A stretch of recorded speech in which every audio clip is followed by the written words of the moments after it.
certain yet. We don't know how far-reaching they've fixed it. Okay, we'll call tonight's meeting to order. First off, I apologize for the delay in getting started. There was a nationwide outage of internet, and it seems to have come back on, and we're all connected, and hopefully we can go through the evening. Understand that our meetings have to be public in nature, and so if we do lose the internet and lose our ability to do Zoom, we will have to end the meeting. So with that, we'll get started. Call the meeting to order. And do we have a closed session report? Yes, we do, Mr. Mayor. I would like to report that by unanimous vote, the City Council has authorized the city to seek party status in the California Public Utilities Commission order instituting rulemaking R 18-12-005 related to Edison's public safety power shutoffs. And in doing so, the city will be joining a coalition of 9 counties and the city of Santa Rosa. I would like to further report out that by unanimous vote, the council has authorized the city to file an administrative claim with Southern California Edison for the city's losses due to the recent Edison PSPS events. That's the end of the report. Thank you. Mr. City Attorney, would you lead us in the pledge? Please rise. Place your right hand over your heart. Ready? Begin. I pledge allegiance to the flag of the United States of America and to the republic for which it stands, one nation, under God, indivisible, with liberty and justice for all. Thank you, sir. A roll call, please. Councilmember Litzter, Here. Councilmember Luevanos, Here. Councilmember Judge, Here. Mayor Pro Tem Kavanaugh, Here. and Mayor Mashburn. Here. Thank you. We welcome you to the Simi Valley City Council meeting. With most of Simi Valley businesses opened for business, we encourage Simi Valley residents to shop local and eat local to support Simi Valley businesses as much as possible. As the vaccine rollout continues and supplies increase, we are beginning to see light at the end of the tunnel. While you are out and about, we also remind everyone to wear their masks, use hand sanitizer, and wash their hands often. Simi Valley, like all other Ventura County cities, are holding our meetings without the public in attendance. However, there are still opportunities for the public to participate in this council meeting. The public statements are received via Zoom. As noted on the agenda, the public was encouraged to register no later than 3:30 p.m. today if they wish to speak via Zoom. Written comment are also accepted by email. Those emails have already been provided to the City Council but will not be read by the City Clerk this evening. The city thanks you for your patience. During this local emergency, the city continues to provide opportunities for the public to participate in the business of the city and for their voices to be heard. With that said, we can move on with the meeting, and I'd like to once again say we appreciate your patience as we started a little late tonight based on the loss of internet nationwide. With that, we'll start with the agenda review. Are there any items for review? Hearing seen none. I move that all resolutions and ordinances presented tonight be read in title only and all further reading be waived. Second. Call for the vote.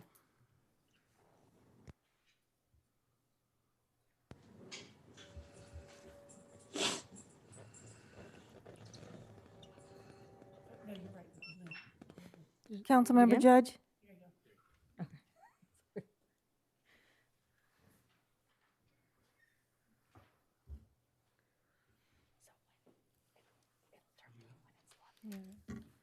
Councilmember Judge, how would you like us to vote for you? Vote yes, please. Can you hear me now? Yes, thank you. Great.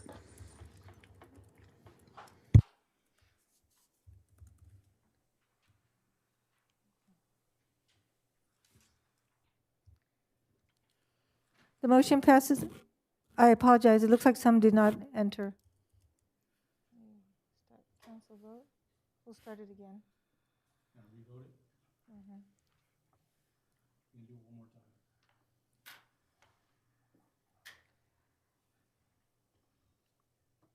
That was a practice run. How's that doing?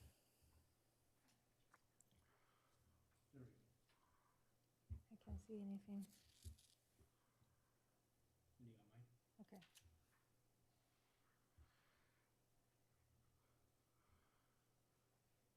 All right, now there. Thank you. The motion passes unanimously. Okay.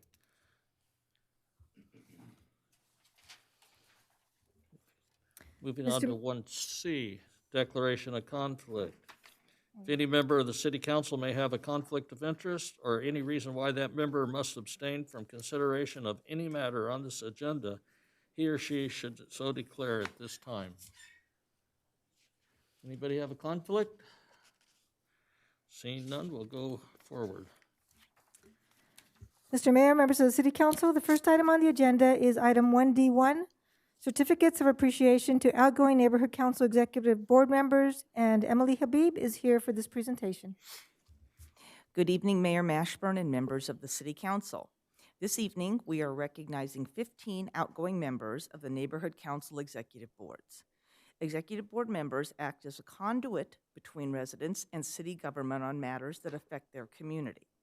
During their tenure, these Executive Board members diligently reviewed, evaluated, and made recommendations to the Planning Commission and City Council on many complex development projects. Following are the names of the outgoing Neighborhood Council Executive Board members who, due to COVID-19 restrictions, are unable to be with us tonight. Neighborhood Council 1, Joe Barona, Gina Gooding, Keith D. Kelly, Bruce Roth. Neighborhood Council 2, Jessica Freeman, Peter Stong, Jennifer Warner, and Rain Weissman. Neighborhood Council 3, Benjamin L. Ramirez. Neighborhood Council 4, Patrick Bolger, Cece Bowman, Howard Glober, Brent Rollins, Ron Rudman, and Jan Smith. Please join me in congratulating these outgoing Neighborhood Council Executive Board members on a job well done.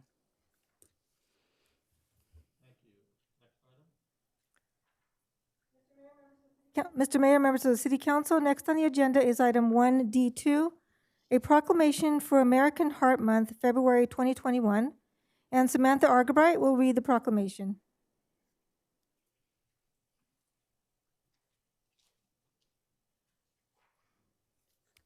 Good evening, Mayor Mashburn and members of the City Council.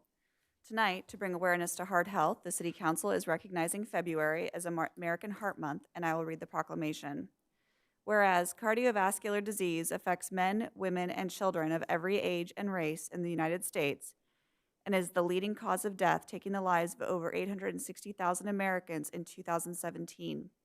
And whereas the global COVID-19 pandemic poses a significant risk to individuals with cardiovascular disease and risk factors. And whereas individuals in the United States have made great progress in reducing the death rate for cardiovascular disease, but this progress has been more modest for women and minorities. And whereas cardiovascular diseases are the #1 killer of women in the United States. And whereas women from racial and ethnic minority populations, including Black, Hispanic, Asian American, and Native American women, and women from indigenous populations are at a higher risk of death from heart disease, stroke, and other cardiovascular diseases, but are less likely to know of the risk.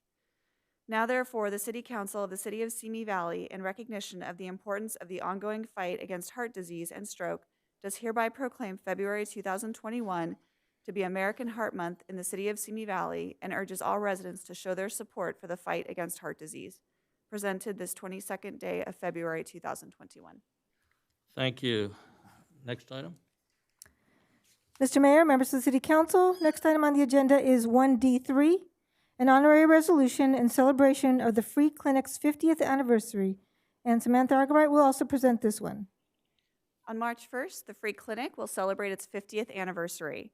Tonight, the City Council is recognizing its many contributions to the community over the past 50 years, and I will read the resolution.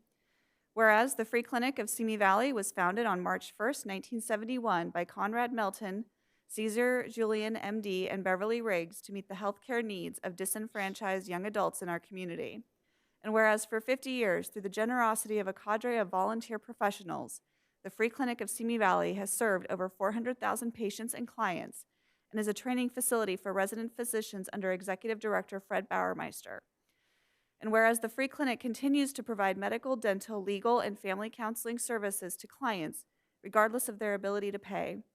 And whereas each year the Free Clinic provides services to individuals who otherwise may not have access to needed assistance, serving all age groups, ethnicities, religions, and socioeconomic backgrounds. And whereas since its founding as one of the oldest free clinics in the United States, the Free Clinic of Simi Valley has grown from a small part-time clinic to a full-time multi-service agency that plays a vital role in safeguarding the well-being of our community. Now therefore be it resolved by the City Council of the City of Simi Valley that it hereby commends the Free Clinic of Simi Valley on its 50th anniversary and acknowledges the many contributions made by the Free Clinic to the citizens of our community, presented this 22nd day of February 2021. Okay, Elaine Litster wants to speak. Thank you. I know we're going through these quickly. I just am just so thrilled as you read through that. I just wanted to call special attention. You mentioned Fred Bauermeister, but I just wanted to say his name again, that what a wonderful, wonderful addition to our community. And the fact that we are one of the first, that this clinic is one of the first in the country that have existed and has been in existence so long, speaks volumes to Simi Valley, the people who live here, work here, and volunteer here. And so I just have to say kudos and thank you, thank you. Thank you. Next item. Mr. Mayor, members of the City Council, next on the agenda is item 2, public statements on appointments, special presentations, and informational reports. All comments submitted by email have been provided to the City Council. However, they will not be read by the City Clerk this evening. All persons who register by 3:30 p.m. today will be called on to speak during the public statements, item 2, for a period of no more than 3 minutes each. Persons addressing the City Council are requested to state their name and community of residence for the record. Thank you. The first speaker on this item is Grant Keller. Hello, Council. Can you hear me okay? Yes, we can. Great. Well, my name's Grant. I'm a product of Simi Valley and Simi Valley High School grad, 2010. I'm commenting on some things that stand out to me in the staff report regarding the neighborhood council's appointments. First thing I'm curious about is why neighborhood council number 4 has one more member than all of the other councils. They have 5 and all the other councils have 4. Will the other neighborhoods be able to appoint one more person, or should District 4 relinquish one to give equal representation? Second, on further view into NC number 4 board appointees, I notice a name that stands out to me because they comment on the city council meetings, and that is Joe Pachowski. And I went to the application, and to be quite frank, the application is just bad. And I urge all of you to go to the city staff report. It is the second to last application in the report. And I urge you to compare that application to the rest of the applications and see if you notice a difference too.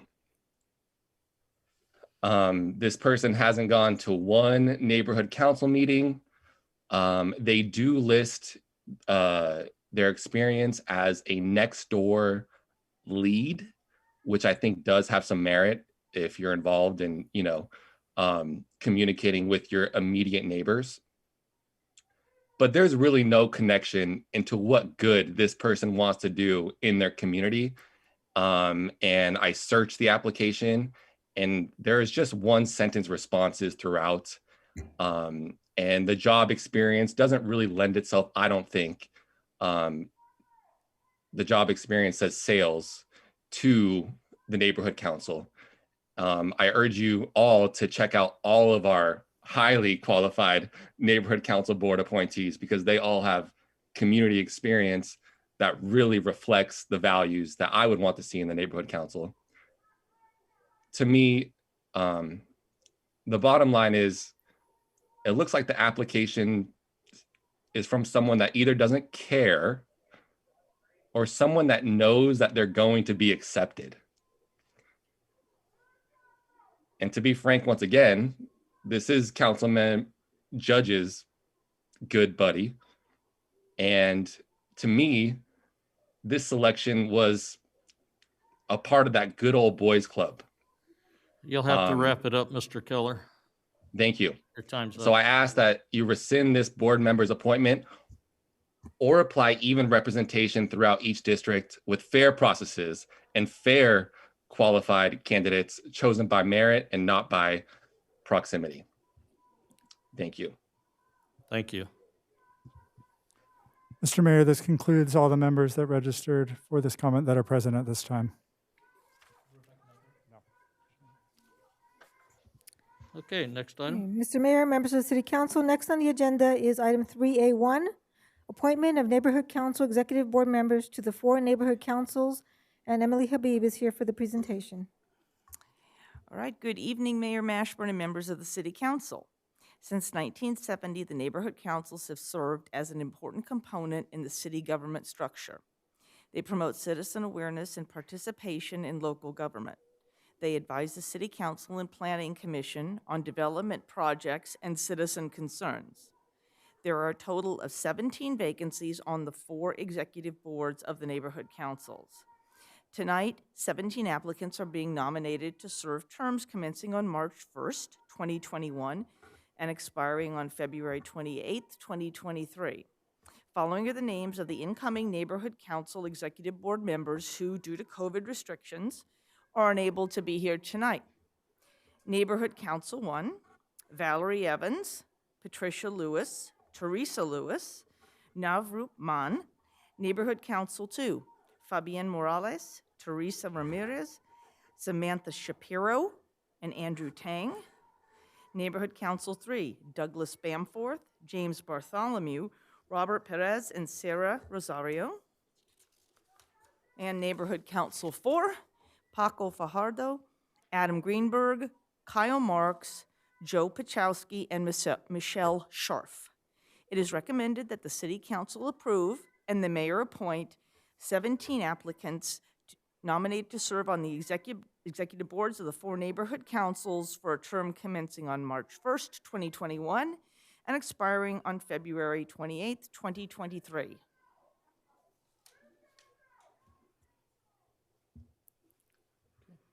All right. Thank you. Do we have a motion? Mayor, I asked to speak. I'm sorry, I didn't see this new thing. I'm getting used to the new screen here. I would like to make a motion to approve everyone except for Joe Pachowski, and I'll give my reasoning. 4 reasons why Mr. Pachowski should not be appointed to neighborhood councils. The guidelines for neighborhood council is that it should not be someone that sows division. It should be someone that is not divisive. It should be someone that is willing to work and listen to and communicate with people of all different ends of the political spectrum. In this community's experience with Mr. Pachowski, he personally led the movement to recall me from office here in public, which is no problem if he would choose to do it just through the legal rounds. But the fact that he came here, ironically, that report is in our meeting tonight that we're going to approve on the consent calendar. Where on April 14th, 2019, he personally came to berate me for 3 minutes to specifically recall me from office. He actively harassed and blocked my path to the point where I had to go to the Simi Valley Police Department so that I could even get to my office safely during the city's 50th anniversary. He promotes white supremacy by using coded language on a number of social media platforms. Every time he disparages the San Fernando Valley, it is coded language for saying that he does not like brown people.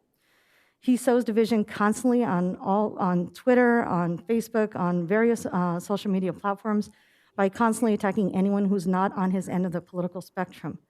And therefore, his inability to listen to respectfully anyone that is not on his end of the political spectrum does not demonstrate to me that he is someone that is willing to work with the entire community, communicate with the entire community, or that he is willing to do the job that is required to be on neighborhood council, which is that you listen to everyone, that you represent everyone. That is my motion, to approve everyone except for Mr. Pachowski. If I can just add one thing, I don't think that participation in a recall or not would be a valid basis to include or not include somebody. In other words, the exercise of a political right to that extent. So I just want to make that clear. I'm not, weighing in on anything else in what you said, Councilmember Lebanos, but on that one point, I think we would have to not use that as a basis for excluding or including somebody. Well, I stand on the other three reasons that I stated. Okay, we have a motion. We have a second.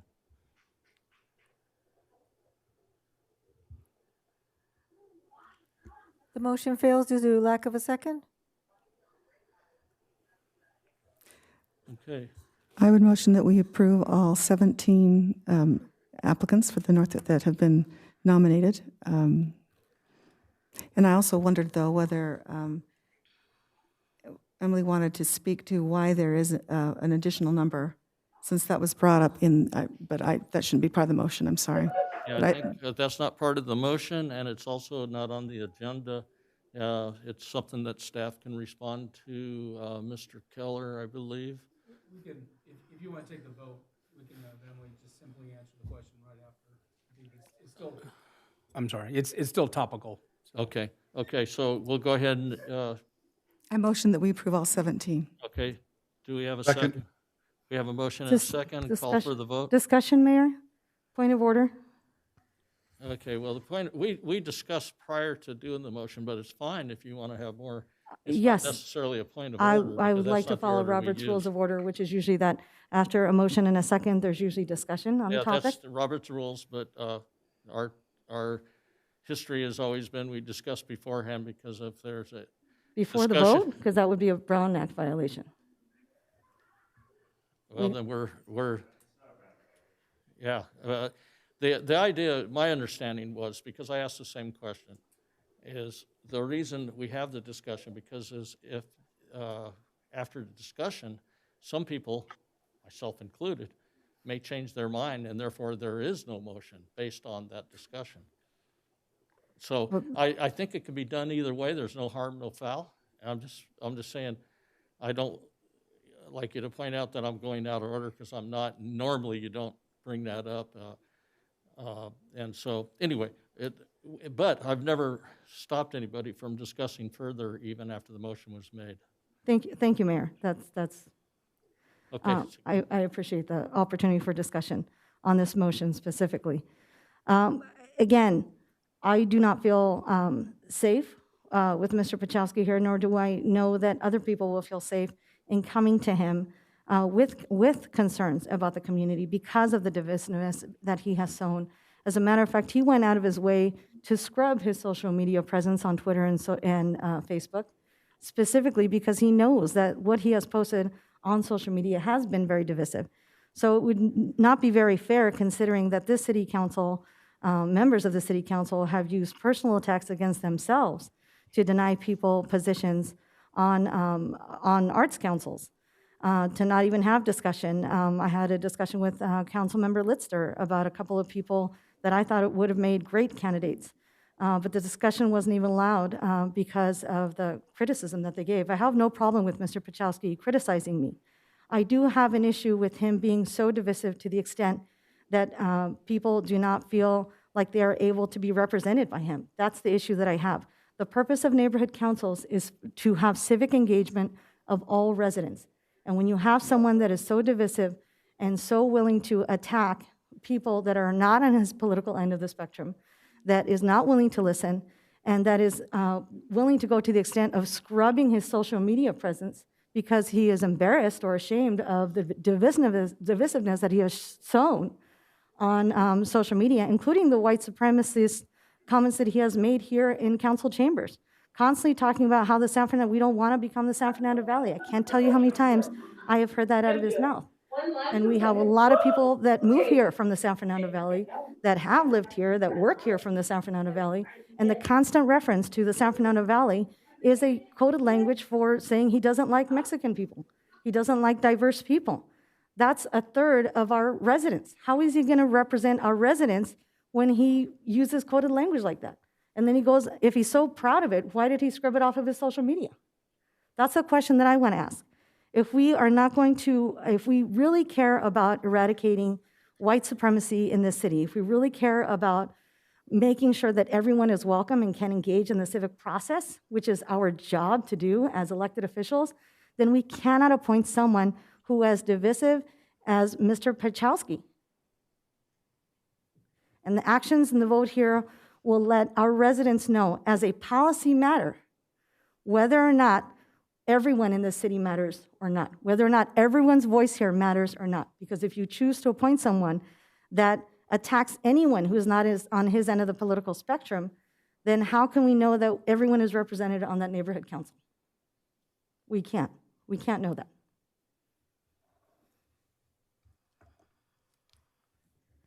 Call for the vote. Okay, we'll call for the vote. If there's no other comments? I actually think I ought to make a comment, if I could, please. I want to be very clear that I think that we have appointed a group that represent all sorts on the political spectrum. This is a nonpartisan position. To malign someone because they may have made the comment that they don't want this to become San Fernando Valley and then suggest that that's because of white supremacy, I think is a huge leap and is not fair to him. I believe generally when that statement is made, it has to do with the density of population, that there are 2 million residents, and there's a desire for this not to be such a dense community. So I just think in that instance, it is not fair. As with regards to scrubbing social media, I know nothing about it, but what that says to me is quite the opposite. It shows someone who desires to make amends or change or say things that are appropriate and maybe felt something should be taken down. So I guess what I'm saying is I know that we have appointed people all over the political spectrum. I know because you and I were together and we selected people that do represent a variety of interests. And I think that's the beauty of the neighborhood council, is that it is a group that comes together representing our entire community. And so I just want to be careful that we're not maligning anyone. And yet there was a refusal to talk about people that had criticized you. I have no problem, again, with Mr. Pachowski criticizing me. Matter of fact, that he wouldn't be doing his job if he wasn't critical of me. I have no problem with that. What I have an issue with is the fact that he does not represent everyone and it has not shown a willingness to listen to everyone, which is his job as a neighborhood council executive board member. How is he going to do his job if he doesn't listen to everybody? And the fact that he scrubbed his social media shows that he's embarrassed. There would be no reason to delete comments if there wasn't something offensive on there. I think you're making assumptions, Councilmember Luevanos. You shouldn't be making comments like that unless you have proof beyond what his reasons are. And I don't believe you can do that. I have at a this number of point. screenshots that So, show can we call the he vote? was attacking. This is a repeat of discussion. you I have had a number of yesterday. screenshots where he has been attacking people and disparaging the San Fernando Valley. Okay, my knuckles hurt. I think we're becoming redundant. We've spoken, we've had plenty of comments, and it's time to call for the vote.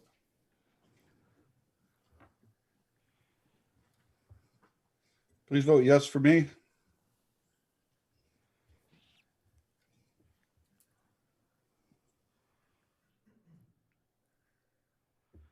I want to make it clear that my vote is specifically because of Mr. Pachowski.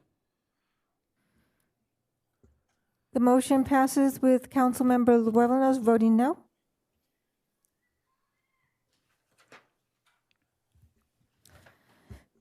Mr. Mayor, members of the City Council. Oh, I'm sorry. Emily, you want to take Yes. just 30 seconds to address the... I can respond very quickly to Mr. Keller, yes. The neighborhood councils, each one has up to 13 executive board members, and we recruit every 8 months where we bring on new people, people say goodbye, but the number varies just depending on how many vacancies we have. It can be as few as bringing on one person.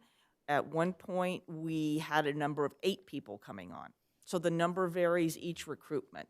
This time, it happened to be 4 for neighborhood councils 1, 2, and 3, and 5 for neighborhood council 4. It just ended up that way. Thank you. Okay, move to the next item, please. Mr. Mayor, members of the City Council, next item on the agenda is 3A2, nomination of a representative to serve on the Ventura County Air Pollution Control District Advisory Committee, and Kelly Tinker is here for this presentation. Good evening, Mayor Mashburn and members of the City Council. The Ventura County Air Pollution Control District APCD Advisory Committee is an appointed body consisting of 20 members that provide the APCD Board with recommendations on rule actions, general APCD issues, and general air pollution issues. The APCD Board appoints advisory committee members based on recommendations from the County Board of Supervisors and each of the county's 10 cities. Committee members serve staggered 4-year terms of service and meet monthly as necessary to review new and revised rules proposed by staff and make recommendations to the board. The city is currently represented on the APCD Advisory Committee by Ms. Alice Sterling, whose term expired on January 5th, 2021. The APCD Board has requested that the City Council nominate Ms. Sterling for reappointment to another term of service or nominate a new representative to replace her on the committee. Representatives continue to serve on the Advisory Committee until they are reappointed or replaced. Ms. Sterling has expressed interest in being reappointed to another term of service, and it is recommended that the City Council nominate her for reappointment to the APCD Advisory Committee. Council may also initiate a recruitment to replace Ms. Alice Sterling as the city's representative to serve on the Ventura County Air Pollution Control District Advisory Committee. This concludes the report. Staff is available to answer any questions. Yes, I have a question. Was there any notification sent out to the public in any manner? I know on TV there's job announcements and what have you. Was there anything to announce the availability of this position coming up? We didn't announce it because we weren't certain if the council wanted to reappoint Ms. Sterling or not. So if it's the council's desire to go out for a recruitment, then we will open up a formal recruitment, which Ms. Sterling could certainly apply for. Okay, I would, I think that's the, and I see your name this time, Ruth. That's one of the things I wanted to bring up is that a recent council meeting, we talked about doing a better job of reaching out for like planning commission and different positions. And I think this would be one of those positions. And of course, the current holder, Ms. Sterling, is more than welcome to apply again. But I think we should always look and see if there's other people that are interested and maybe they have some form of expertise or for whatever reason they're interested. And I think we ought to make that available to them. So I would suggest that we be allowed to table this until there's a time that we could let others know. So it's not just a handoff. It's a fair process to determine the next person to be appointed to that board. So you're suggesting a recruitment? Yes. Yeah. Mayor, is that a motion that I can second, or do you want me to make the motion? Did you want to speak?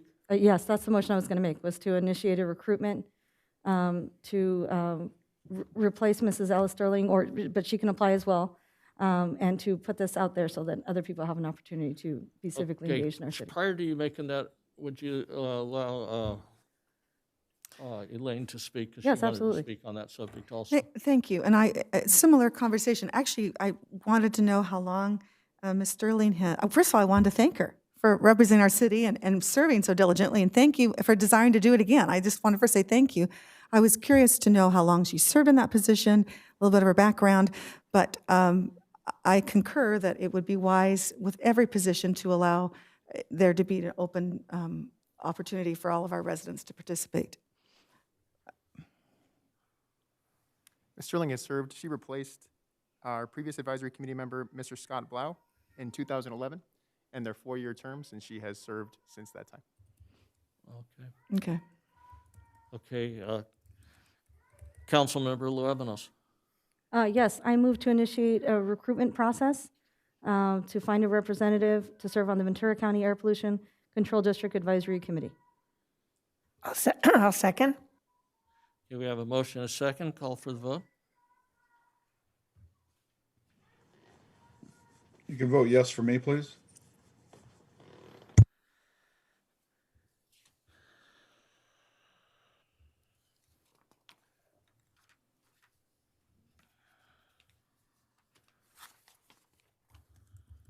The motion passes unanimously. Next item. Mr. Mayor, there are no items this evening under special presentations. Mr. Mayor and members of the City Council, there are no items this evening under public hearings. Mr. Mayor, members of the City Council, next on the agenda is item 5, public statements. This is the time for public statements on all items other than public hearings, appointments, and informational reports. All comments submitted by email have already been provided to the City Council. However, they will not be read by the City Clerk this evening. All persons who registered by 3:30 p.m. today will be called on to speak during public statements item 5 for a period of no more than 3 minutes each. Persons addressing the City Council are requested to state their name and community of residence for the record. Mr. Mayor, unless you have any other comments, we can begin the Zoom statements. No comments. Ready for the first Zoom speaker. Thank you, Mr. Mayor. There are presently 13 members of the public that have registered that are here on the Zoom. The first one is Mr. Tim Gallagher. Thank you. Good evening, Mayor and Council, and thank you for this opportunity to speak. I wanted to speak tonight about racism. I'm not here to blame or shame anyone. I do not believe the mayor or council members ever intend to be racially insensitive, but there are times when actions or inaction by the council and the city has a detrimental effect on people of color in our community. We have a problem with the reputation of our community, and that reputation is based on some incidents and some incontrovertible facts. I believe that you as leaders of our community have a responsibility to acknowledge racism and the harm it causes to people of color in Simi Valley. Most of you are from my generation, and one of the unfortunate truths of my early life is that I was surrounded by good people I loved who carried deep and divisive racist stereotypes and attitudes. Growing up in New York City, I was inundated with opinions about Black people, Puerto Rican people, Jewish people, and others. And as I grew up, I learned that I was not responsible for the racist stereotypes that were given to me.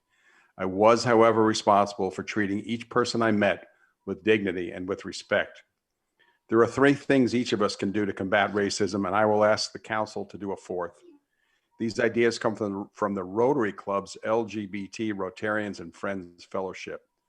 The first is edit. When you hear some harmful words, have the courage to correct the person who said them. Disagree, even though that might be uncomfortable, and let them know that the behavior and those words are not okay. Second, educate. Many people make harmful statements indicating their own racism, but they do not realize the harm they are causing. Bring these words to their attention, and it might help them to modify or change their language.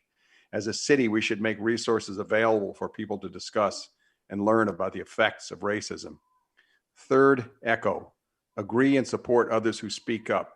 Elevate the voices of people of color. If someone speaks up first, thank them and reinforce the message.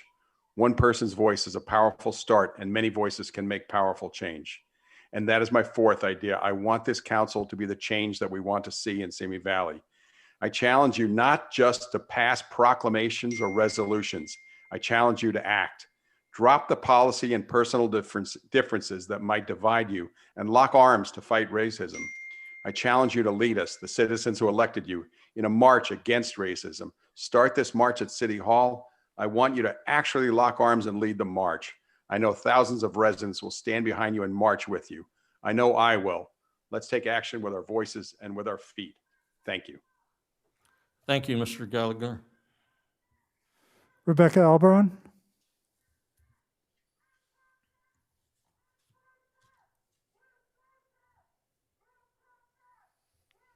Ms. Alberon, please unmute yourself.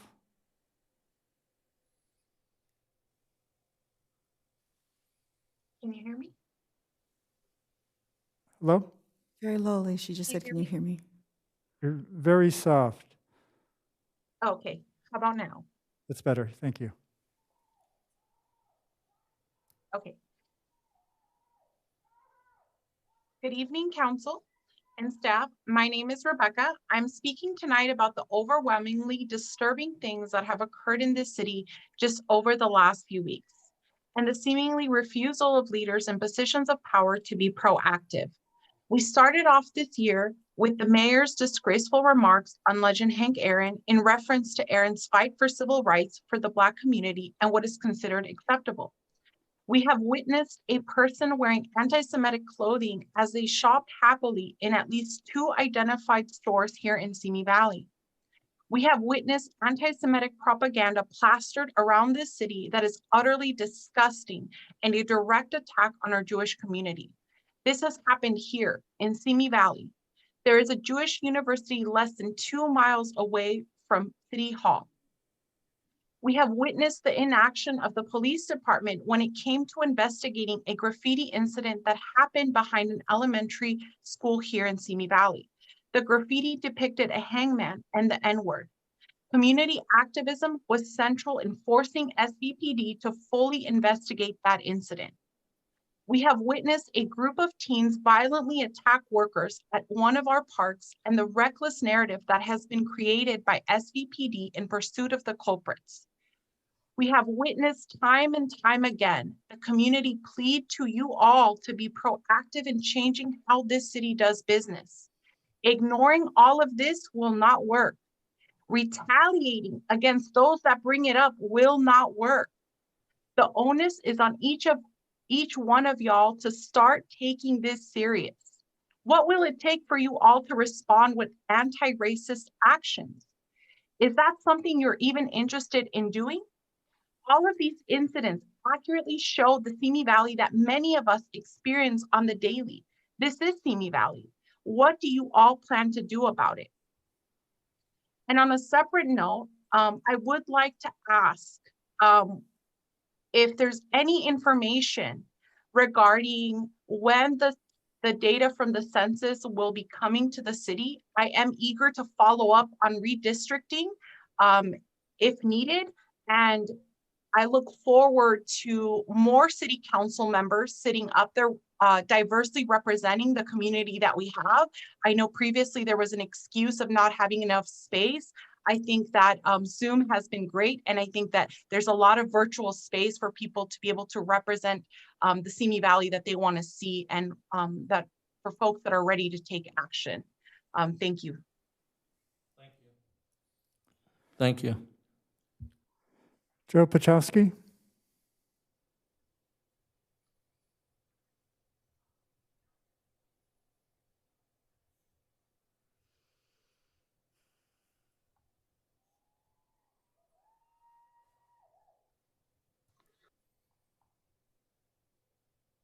Mr. Pachowski, please unmute yourself.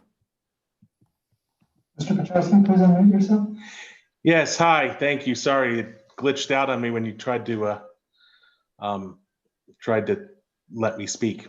Not a problem though. Good evening, Mayor Mashburn, members of the City Council. I wanted to come here and speak tonight. First, to thank you all for the appointment to the Neighborhood Council in District 4. But we've had something much more important come up in the last week. There was racist graffiti found in the wash near one of our elementary schools. And I wanted to say that I personally find what was drawn on there absolutely abhorrent. There's no place for that in our city. And so I'd also like to thank Councilmember Litzter and Councilmember Kavanaugh for your kind words earlier this evening. And as for Councilwoman Luevanos, once again, you've proven that there's no truth in Ruth. You filed a police report against me, which the video from the police department saw that I made no attempt to block you. And if you had even paid any attention to anybody else that was there that day, you would have seen that there was an 11-year-old girl who my wife and I have mentored since she was 2 years old. And so I don't really appreciate your comments, which border on defamation, frankly. And as for scrubbing social media, I'm not even going to touch that one because that's absolutely ridiculous. Again, you've proven that there's no truth in Ruth. Anyway, I just want to thank the council again, and I want to commend the council for the work that they've been doing. You guys have been doing an absolutely phenomenal job under the circumstances. And that's about all I have to say tonight. So thank you very much. Have a good evening. Thank you. Stacy Vanderschaaf. Hello, can you hear me? Yes, we can. Hello. Hi, thank you, members of the City Council, for all of your work on behalf of the residents of Simi Valley. Though I don't think you hear it enough, we really do appreciate every single one of you. I wanted to speak about a recent event involving graffiti with overt racism that created quite an uproar in our city. The people in our city, from the east to the west and the north and the south, were all pretty outraged with what happened. And I think that's really justifiable. Racism and vandalism cannot be tolerated in our city. Fortunately, an alert citizen spotted the graffiti and alerted the proper authorities. When word of the vandalism and the horrific racism depicted in it spread on social media, members of the community were really quick to condemn it, and we all demanded an investigation. The city took immediate action. The graffiti was removed and the person responsible was found right away. City Manager Brian Gabler quickly issued an official statement which said in part, "The City Council as a body and its individual members condemn racism, racist actions, and hate speech, and will not tolerate behavior that perpetuates hate against any individual or group. The voices and experiences of all the city's residents are valued and provide the perspectives necessary to building a more tolerant and diverse community." Within days, the Simi Valley Police Department announced that the perpetrator had been identified and the case had been referred to the Ventura County District Attorney's Office for adjudication. The statement released by Commander Steve Shorts concluded, "The Simi Valley Police Department condemns racism, racist actions, and hate speech and will seek criminal prosecution on individuals who commit criminal offenses." The collective outrage over what transpired on February 12th is not indicative of a community struggling with widespread and rampant racism. Rather, the people of Simi Valley have been collectively vocal with their anger over this disgusting display of racism. I would like to thank our city leaders and the Simi Valley Police Department for their immediate actions to condemn this incident and hold the person responsible for it accountable. I would also like to thank the Simi Valley resident who saw the crime taking place and was brave enough to provide the pertinent information to authorities right away. I think this is a great example of community members and authorities working together to fight racism rather than to propagate it. Thank you. Thank you. Grant Keller. Yes, hello again. Can you hear me okay? Yes, we can. Great. Well, I do want to echo my previous statements and just urge people to go look at the applications because we have so many qualified neighborhood council executive board members, and they all have provided lists of experience in the community. And, objectively, if you look at the second to last application, it's just not up to that standard. So secondly, there's been incidences of racism over the last month or so that connects to Simi Valley. And those things are going to happen in any community. But what doesn't have to happen, what we want to happen, are city leaders acting upon those things. So when Maya Ponsetto in New York, or when, teenagers ignorantly posting racial hate in our city, when those things happen, we can address it, but then we can confidently say that we're standing up against that because we have leaders who are acting on those behind the scenes. And that's just not the case. I do want to just amplify one thing that's so dismaying is that the passing over of Councilmember Luevanos as Mayor Pro Tem. And I would like to be corrected if I'm wrong, but I believe that if you are Mayor Pro Tem, then you get more committee assignments due to your position. And while you may think that it's a political win for you to pass over Councilmember Luevanos, what you're really doing is suppressing the voters that she represents. And she represents the marginalized communities more so than any other council member in our Simi Valley City Council. So when you pass her over for Mayor Pro Tem, and she's not on the transportation board, she's not on the homelessness task force, she's not on those boards, you are taking away the will of your voters that you seek to represent. So I would like to say proudly that even due to the racist incidents that have been connected to Simi Valley, that we can say we're fighting in the background. But when you appoint a neighborhood council that isn't qualified based on the application, when you pass over Councilmember Luevanos, when you don't approve of 50% renewable energy, you leave the 37%, and we all know that environmental racism affects marginalized communities more so, then those things stand out when people look behind the curtains. So I just want to ask all the council members, what are you doing to proactively fight against systemic racism? Or what are you not doing? Thank you. Thank you. Sheila Johnson.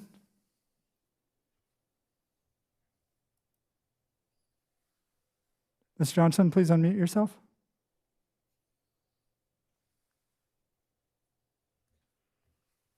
If you're calling in, I believe it's *6.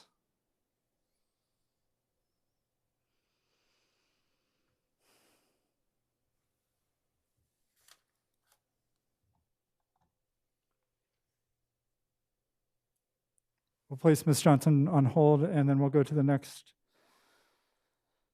member of the public, which is Nandita Sundarapandian.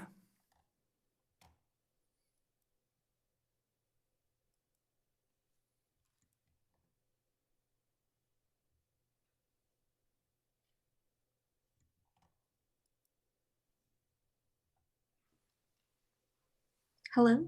Yes, we hear you.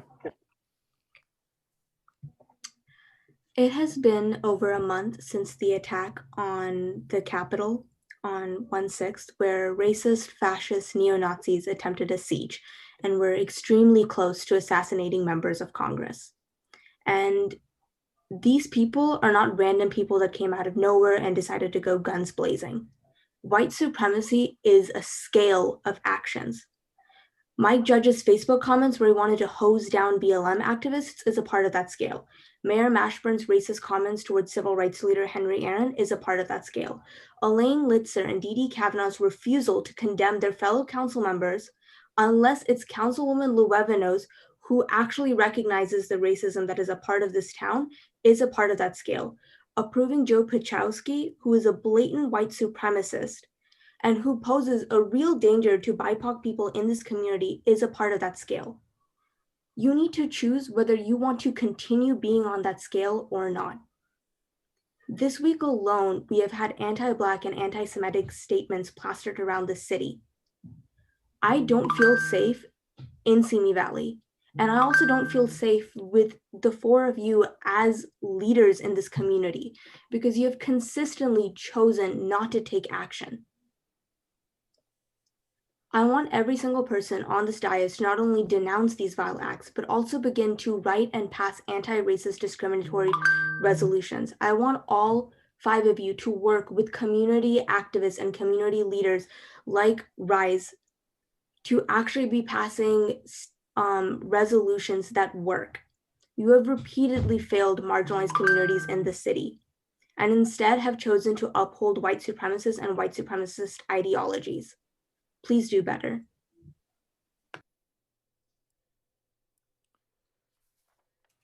Thank you. Sharon Porter.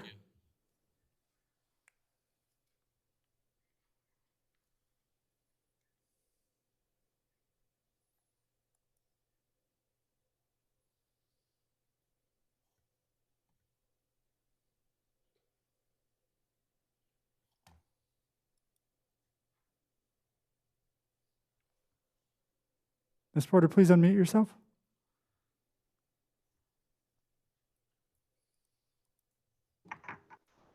I would like to say thank you to Mayor Mashburn and the members of the City Council for the job that they are doing for the city of Simi Valley. The City Council has been voted in to provide a safe, healthy environment for the people that live here, and they have given us a sound fiscal management. I think that the people of Simi Valley do not agree with the racist graffiti that was found, but I do not believe that we should be blaming the City Council for the actions of some of the people that have done this. The person that did this has been caught and has been disciplined, but the City Council has taken action to prevent future situations like this to happen again. But the City Council is not the one that is responsible for the actions of someone that did something like this. Thank you. Thank you. Amy DeLuca?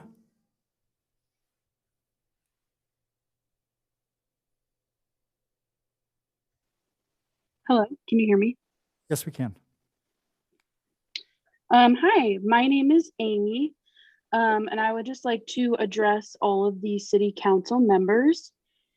Making public statements about racism does not do anything actionable to combat racism itself in Simi.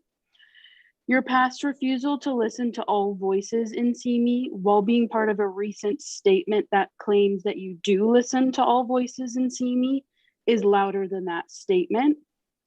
You can't just make a public written statement and not actually believe them or put them into action. Your job is to represent all constituents of Simi, yet you guys continually don't. You refuse to recognize that Simi is literally known for being a racist city because that's not how you personally wish to see Simi Valley. You can't ignore this issue and just wait for it to go away on its own. Of course, the white majority that represents Simi is going to agree with a white majority city council that racism isn't an issue here or that it happens everywhere and you can't really do anything about it. Notice how the only woman of color, Ruth, is the one that thinks, these things are a problem and speaks up on them. And the rest of you don't because you're not subjected to the same experiences she's had because she is a Latina. And going off of that, I would just like to add that I think it's really disgusting how, Elaine, you just gaslit Ruth up there when she was speaking and basically denounced all of her concerns on Joe Pachowski. That was really troubling to listen to. Furthermore, I would just like to encourage you all to listen to the marginalized groups that live in Simi. They have 100% different experiences than you all do for a reason. I would really like to urge you to hire more people of color to the city council teams and diversify your committees so that you can be exposed to their voices. If you truly want the rest of the world to stop calling Simi a racist city, you have to face the racism that we've seen, especially recently. You have to face it head on and actually do something about it. And I would just like to leave you with a quote that I've always gone by in my life, and that is, life begins at the end of your comfort zone. Are you all willing to step out of your comfort zone and listen to those that are crying out to be heard, or are you just going to ignore them and stay comfortable? Thank you. Thank you. Ms. Sheila Johnson?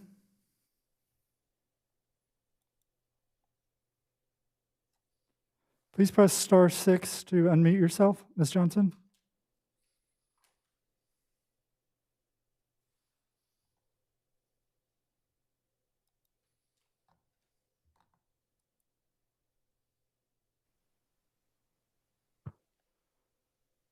Hello?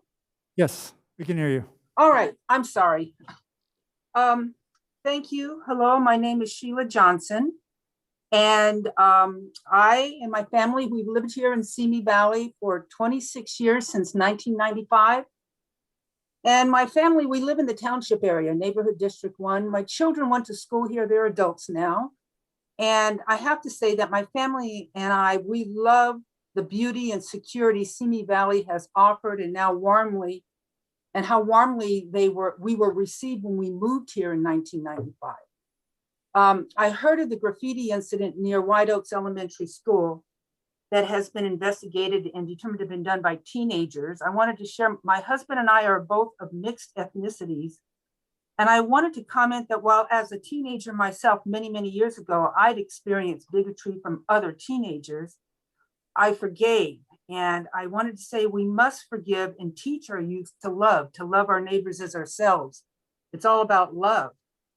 So this activity, as hurtful as it is not, this is not my city. My city promotes the American values of inclusiveness and liberty and justice for all. So I want to end with thanking my city government, my mayor, the city council, the police department for doing such a great job in running Simi Valley and keeping it as welcoming as it was back when I first moved here, especially through these difficult times that our nation is going through. I love Simi Valley. I plan to get much more involved in civic matters and support the people who have been serving us. Thank you for letting me speak. Thank you. Reese Holland.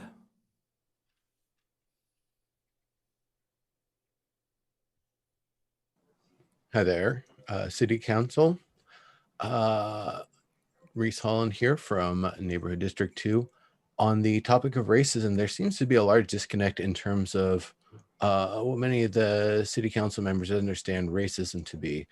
Racism, despite what white City Council members might think, is not a pejorative. It is not a slur. It is not people being knuckleheads. Racism is upholding and supporting policies, attitudes, and actions that promote and solidify two racist ideas: segregation and assimilation. Rather, to say someone is a racist is say they're a segregationist or an assimilationist. Both segregationists and assimilationists view what they would consider non-dominant races, i.e. Black, Latinx, Indigenous, Asian, etc., as inferior and dominant, as inferior to the dominant races, which they would identify as white, Anglo-Saxon, Western, Northern European folks. The difference between the racist views of segregation and assimilation is whether the dominant white population feels that what they refer to as inferior races cannot be helped or saved and must be segregated away to protect whiteness, or whether the dominant white population feels they can guide inferior races towards whiteness that they can be assimilated by in polite society. Racism is systemic, institutional, interpersonal. It is the combination of all three that has led to some of the world's worst horrors and the ones that continue to persist to this day. The Holocaust, colonization, genocide of indigenous populations, Black chattel slavery that began in the 1500s. These are acts of systemic segregation and assimilation in the US and European countries that have failed to atone for them because they are racist. What's the opposite of being a racist, a segregationist, or an assimilationist is being an abolitionist or an anti-racist. To be anti-racist, to be an abolitionist, is to actively work against the policies, attitudes, and actions that support segregation or assimilation. To say that somebody or an institution is, quote, not racist, is racist. Using the word racist as a pejorative term to shut down discussion is racist. Abolition, the act of abolishing racism, is the opposite of racism. Therefore, when we, as a public, say that white city council members of Simi Valley, the white population of Simi Valley, the public institutions such as SVPD are racist, we mean that these systems are segregationist and assimilationist because they are. Simi Valley's Black population is at 3%. California as a state is 6%, and in the nation it's 13%. That is segregationist. The fact that we are living on Chumash land where they lived for 13,000 years, being reduced to living on a reservation in Santa Ynez, that is segregation. In order to cast off the label of racist and racism, the city of Simi Valley must take up policies and attitudes and actions that eliminate segregationist and assimilationist policies that persist in systemic, institutional, and interpersonal levels. If the white city council Please wrap members it up, refuse, Mr. Holland, your time is up. yes, sir. If white city council members refuse to acknowledge that their racist views are segregationist, and I'll put the rest in later. Thank you very much. Thank you. Joe Ayala?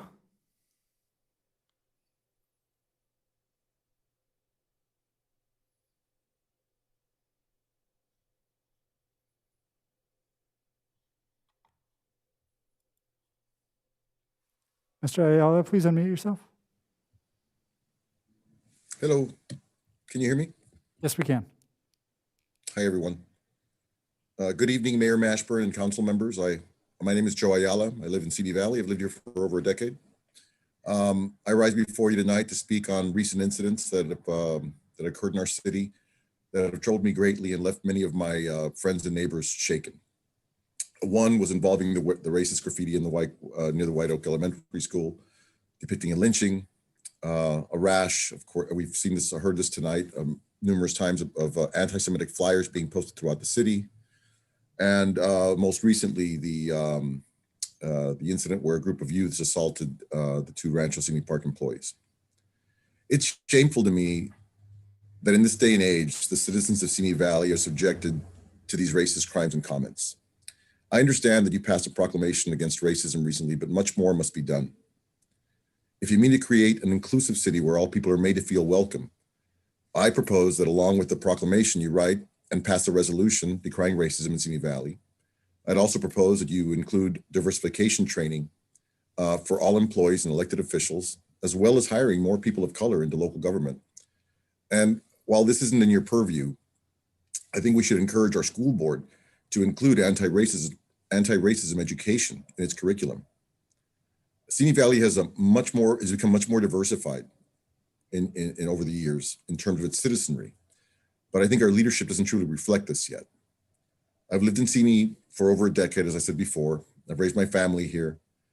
I'm proud to have met many good people, good and caring people in this town. But unfortunately, I can't say that about everyone. Thank you for giving me a chance to speak tonight and share my concerns and possible solutions with you tonight. And I hope you take these ideas into consideration. Thanks again. Thank you.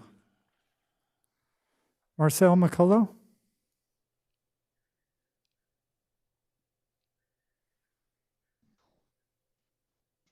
Hello, can you hear me? Yes, we can. Thank you. I'm Marcel McCullough. I live here in Simi in Neighborhood Council District 2. I'm calling tonight to again address the issue of racism and anti-Semitism within our community. We recently saw racist graffiti depicting a lynching near White Oak Elementary School. And this week we've seen flyers posted around town, which is promoting a growing anti-Semitic website, regularly posting videos about the Holocaust, denial. And more than one person has been seen and photographed wearing anti-Semitic clothing while shopping in town. My family is an interfaith family, and while I myself am not Jewish, I am raising a Jewish child. These instances make me and my family feel unsafe. Racism and anti-Semitism are learned behaviors, learned at home and learned within a community, and our community has work to do. Simi Valley does have a reputation throughout our small corner of California for being very racist. I feel the city council and the mayor do not always take instances of racism and anti-Semitism seriously enough.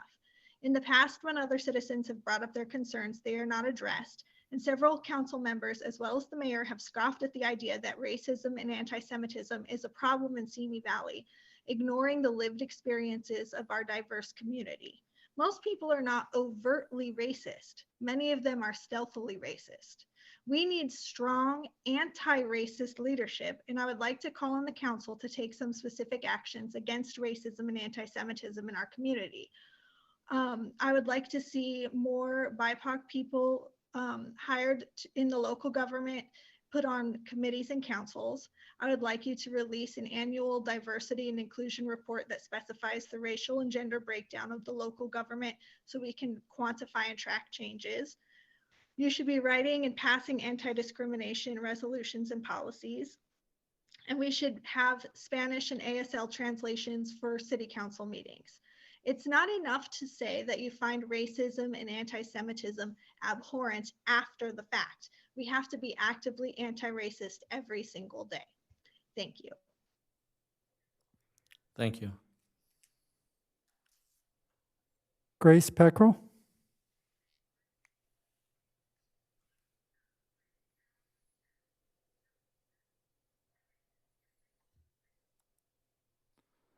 Ms. Can you Peck- hear me? Yes, we can. Wonderful. My name is Gracie Peckrell, and I have been a resident of Simi Valley for the 19 years that I have been alive. And I would like to start out by saying that I truly hope it breaks your hearts, those who are listening to this, as much as it breaks mine, that people have called in to say they don't feel safe here. We are all aware of the town's reputation of racism. To deny that would be denying the experiences of people of color in our community. And the actions in our city this week have confirmed that it is alive and well. Hateful and violent graffiti near White Oak, the distribution of anti-Semitic posters, and SCPD's shameful description of the Barrelwood Park incident are all examples of this, and are indicative of a much deeper problem. In the city statement about the graffiti in White Oak, the council says that it condemns racism, racist actions, and hate speech, and will not tolerate behavior that perpetuates hate. Yet no sufficient apologies have been made for the time some of you on the dais have engaged in this behavior yourselves, and there have been no proactive steps taken to fight against racism in Simi Valley. You have had an opportunity to create real positive change for the people of color in this community. I implore you to commit to taking the necessary actions to make people of color feel safe, protected, and heard. Some suggestions of steps you could take are to make city government more accessible by providing Spanish and ASL translations for all meetings, diversify curriculum in Simi schools, hire more Black people, Indigenous people, and people of color to city positions, release an annual diversity and inclusion report to track the racial and gender breakdown of our local government, and pass anti-discriminatory resolutions and policies. As Angela Davis says, in a racist society, it is not enough to be non-racist. We must be anti-racist. There are many in this community ready and willing to work with you on these actions, including members of Rise Simi Valley and 805 Resistance, amongst others. We hope you will consider these suggestions so we can start building a Simi that is welcoming to all people. Thank you. Thank you. Ann Arledge.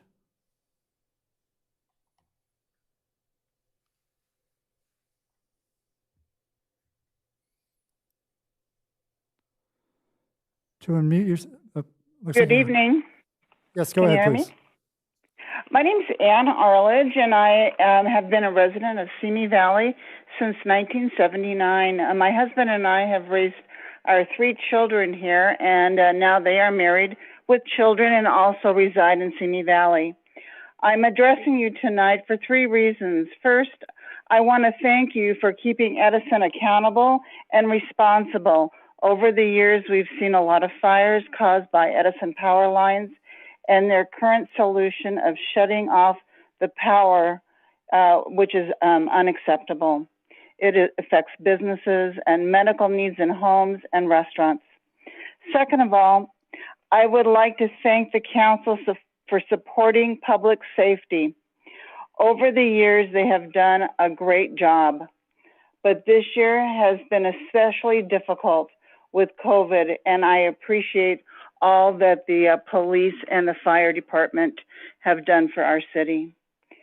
Third, I would like to end with a thank you for everything that you do. I've heard a lot of different opinions this evening, and I have got to tell you, I think that you guys are doing a great job, and I don't think you hear it enough. There are thousands of people in Simi that feel the same way I do, and I want to thank you all very, very much. Thank you. Mr. Mayor, that concludes the public comments for this evening. Okay, we'll start with the council to see if they have any comments. Remember to keep your comments brief so we don't violate the Brown Act restrictions. There's nothing I think that we spoke about tonight was on the agenda, so keeping it brief is important. And we will start with Councilmember Judge.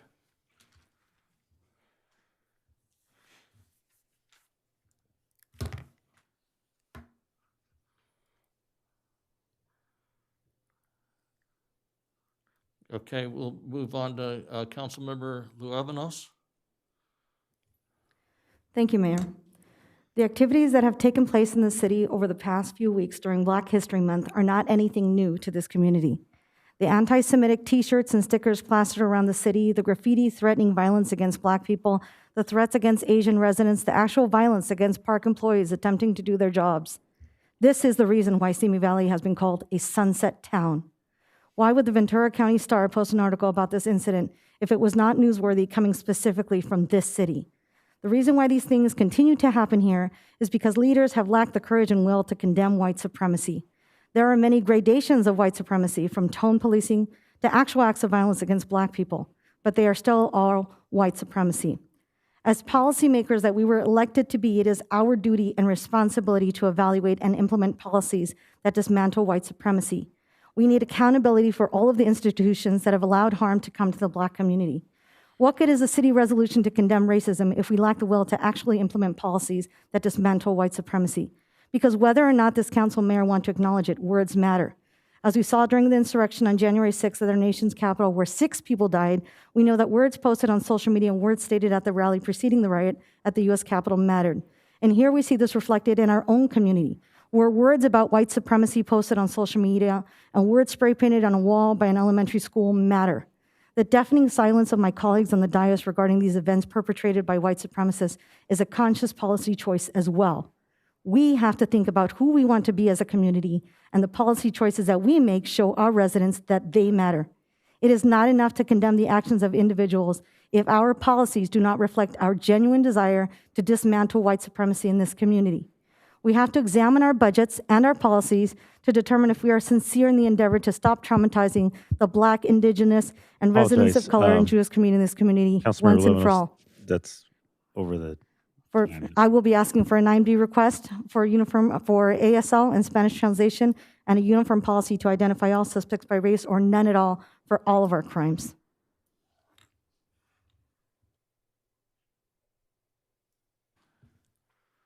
Councilmember Litzter.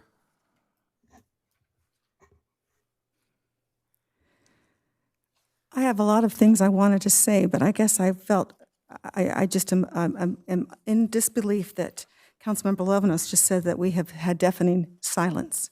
I abhor racism. I abhor any act that suggests that any act that smacks or has any tinge of racism. I want to make it very clear, and I'm most appreciative of our community's response and those who recognize that we're doing and should be doing all that we can to silence those those minority voices that are inappropriate and do not belong in our community.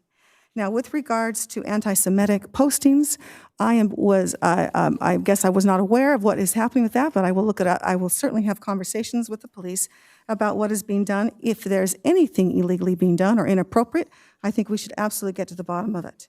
A couple things I'm going to say, and then I'm going to talk about specifically about the graffiti issue.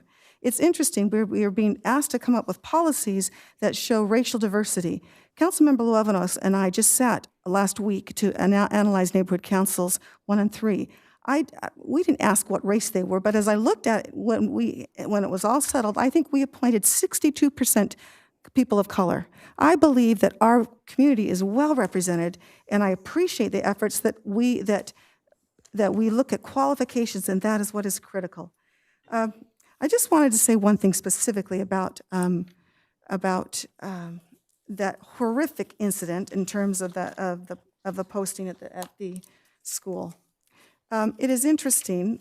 I've got to find what I wanted to share. Councilmember Lister, you also are over the time at this Am I over the point. time? Okay, then I will share later when we get to it about, I just think there's culturally a problem. I will tell you that, well, okay, yeah, I'm done. I'm done. Thank you. Councilmember Judge. Thank you, Mr. Mayor. I don't know where to begin. Those statements from Ruth are completely off base. This city does not condone any type of racism. We fought against it all the time. I spent 39 years protecting people that can't protect themselves. I've arrested white supremacists. You don't even know what one looks like. To call those people white supremacists is nuts. We were all privy to the same police reports. The graffiti was committed by a certain bunch of people, kids. That's it. Stupid kids. They make mistakes. They do dumb stuff. That does not make them white supremacists. That's all I have to say, Mr. Mayor. Mayor, respectfully, I would appreciate if Councilmember Judge would refer to me as Councilmember Luevanos. Thank you.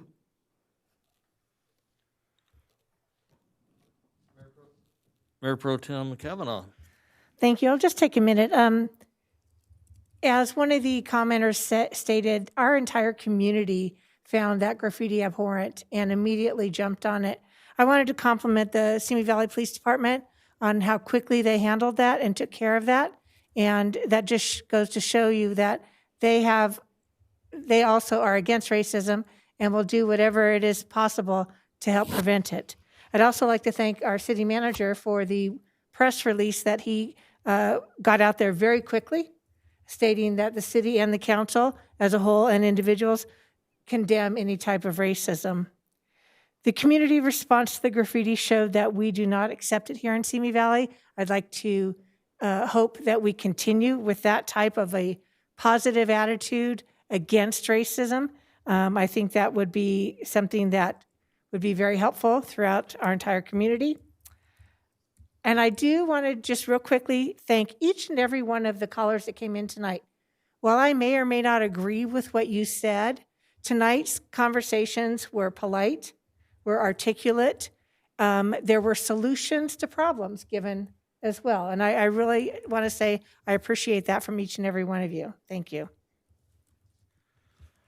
I too would like to thank tonight's folks that made the comments for their professionalism and their delivery. I too may have differences with some, but that's okay. It's good to hear both sides or all sides and to hear each speaker. And I do appreciate the professionalism, especially of that of a Mr. Tim Gallagher. He set the standard when he started, and he did such an eloquent job of making his thoughts known, and I appreciate that. With that, I would like to invite the police chief, if he would like to come up and make statements based on, seems like there was quite a few negative comments about our police, and I think it's only fair that the chief of that department have the opportunity to speak to those comments.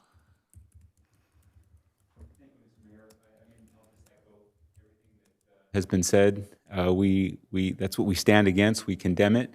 We did get on top of that as quickly as we possibly could. We identified the individuals. We're very fortunate to have a school resource program.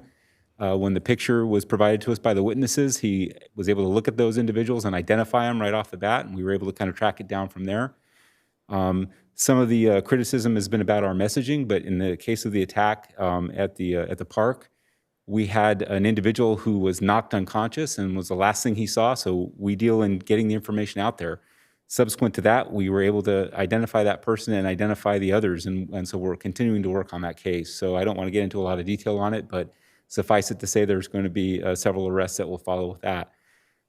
Just this morning, I had a lengthy call with our regional chapter president of the ADL, and so we're aware of the stickers. We've been exchanging intel on that back and forth. There is an active investigation going into that. Again, I don't want to give out information specific to it because it jeopardizes what we do. But suffice it to say, we're aware of these things. We take them seriously. We don't tolerate it, and we continually will stand on that side of that. So that's about all I can say about that at this point. Sure.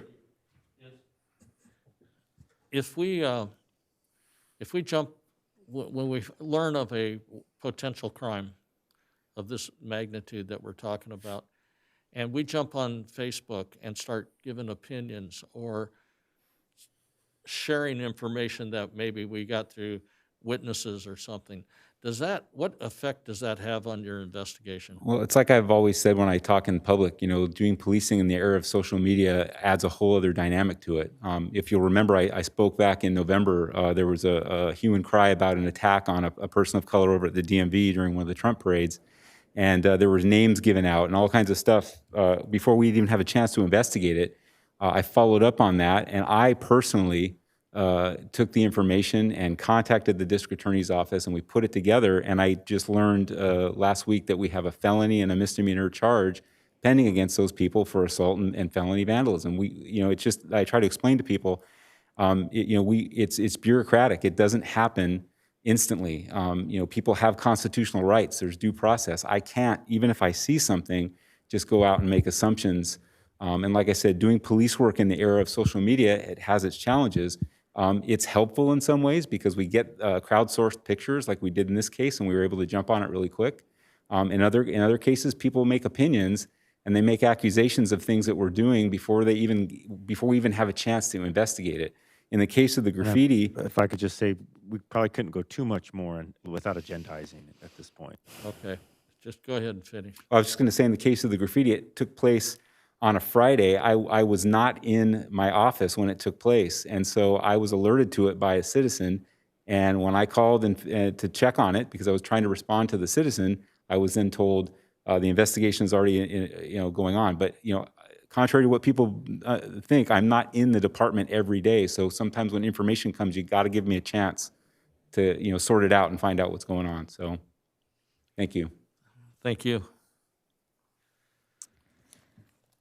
Mr. Mayor, members of the City Council, next item on the agenda is item 6, the consent calendar.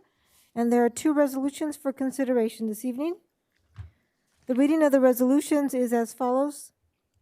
Consent item 5, resolution number 2021-04, a resolution of the City Council of the City of Simi Valley approving program supplement number V83 to administering agency state agreement for the state-funded projects number 00249S to develop a local road safety plan project number LRSPL-5405090, and consent item number 6, resolution number 2021-05, a resolution of the City Council of the City of Simi Valley authorizing transfer of unclaimed property to the Department of Administrative Services for use by the city. Does anybody have any questions regarding the consent calendar? Mayor, I'd like to respectfully request pulling item 3 and 6. 3 and 6.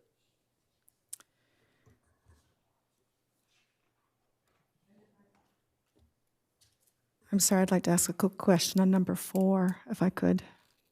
Number 4, I would like, if we could pull that one, please, just for one quick question. We can discuss all that if that's necessary. Okay. Is that it? So go ahead and ask questions on 3, Councilmember Levinas. Yes, I saw on page 2 of the report. I'm not sure who's coming down. Yeah, I'm waiting. Want to give her time to come down here.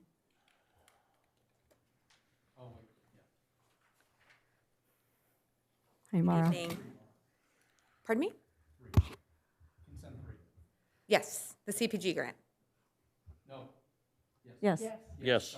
Yes. Yeah. It's okay. You Community grants. were right, Mara. Okay. On page 2 of the report, it mentions that the Royal Football Booster Club was asking for funding from CDBG, and I know we're not considering it for this quarter, right? But it'll be filed for the 3rd quarter. Is that correct? I just wanted to clarify that. So staff's intention at the onset of the creation of the contingency was to have it released with the third quarter reporting to allow it to have time to be expended during the expenditure period, which concludes each year by June 30th. There is no established process for how the contingency requests would be handled. So given that, that gives the opportunity for direction tonight should the council decide that they want to provide any kind of direction. Because obviously with the impacts of COVID, there's probably significant needs in many areas of our community. And there is no established process for how we're handling the contingency funds to date. Okay. Has this ever been, I mean, my understanding of the CDBG grants funding is to meet the needs of the community, like kind of the broader community, so like helping low income and, like helping the broader community. And so this just seems really specific, and it seems like something that, have we ever done anything like this before where we've been asked to, seems like the city's being asked to sponsor a sports event, and it just seems strange. So to clarify, there's the CDBG funds, which is Community Development Block Grant funding, which comes down through the federal government through HUD, and that is specified to assist low-income portions of our community very specifically, and that is separate from the Community Projects Grant funding. The Community Projects Grant funding comes by way of waste management from the landfill expansion MOU and is dedicated to the benefit of the community at the discretion of the council. Okay. In the past, historically, prior to this multi-year award to the free clinic, there has been a competitive process in which we've had a call for projects. We've had a community committee comprised of neighborhood council and council on aging members to provide input and feedback on those requests, and then the council would award from there. Several years back, the council decided to award to the free clinic because of the broad reaching impacts of the free clinic in its services itself, as you recognized earlier this evening with the 50th anniversary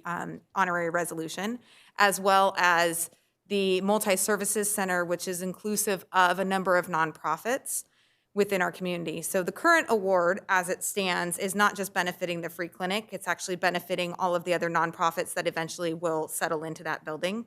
They currently have two nonprofits, Soaring Spirits, and I think it's Big Brothers and Big Sisters, which is working on their tenant improvement for their space currently. And then they'll be working to settle the additional space allocation with the ability, once organizations have the ability to make those commitments given the impacts of COVID on their organizations. Okay, so if we approve this on the consent calendar, then that means that the funding would go to the free clinic. Is that correct? No, if you approve it on the consent calendar as is, you're receiving filing both the free clinic second quarter report as well as the request. Staff's intention was to return with the third quarter report and put an actual recommendation in there to either release the funding to the free clinic, the contingency funding, or should there be direction from the council at any point between now and then, whatever the council's pleasure is for those funds. Okay, and I saw in the report, and thank you very much for putting on there that we're not sure about the impacts of COVID, because we might, very, very soon, hopefully, be using the free clinic for, vaccination distribution or something like that, is really, really urgent and necessary right now during the pandemic. So thank you for putting that in there, and thank you for answering the questions, Mara. You're welcome. Okay, why don't you go ahead with... I have a question on that same item since we're discussing it, just for clarification, if that's all right. Yes. Mayor. So on page 2, I understand you're bringing this recommendation about releasing contingency funds. So that means that we would get that at the end of the third quarter, which is the end of May. Am I correct in my calculation? So we just finished the end of February, which was second quarter. So their third quarter report would be due to city staff on April 10th, and then depending on the meeting dates, I don't have them memorized for staff report preparation. So yes, likely the first meeting in May. That's my calculation. I guess my only concern, because what I'm hearing is June 31st is when the fiscal that expires, the use of those funds to be allocated. The original intent was for the $150,000 each year, which is the amount we get from waste management and then award out to the community, was for it to be spent each year by June 30th. However, that's at the discretion of the council, so several things could happen. Council could provide direction tonight on how to handle the contingency funds in terms of a process or interest, et cetera. Or should the council decide to release those funds to the free clinic, The free clinic has actually already expended that funding and used their grant award, recognizing that there is a contingency and they're not guaranteed that, for funding that's already been committed to the multi-services project itself and the free clinic's new facility. Thank you. Okay. Councilmember Levinos, you have questions on 6. Why don't you go ahead and do that since Yes, you're thank up you, Mayor. and on a roll? I'm going to wait for, I'm assuming the chief is going to come down here for 6.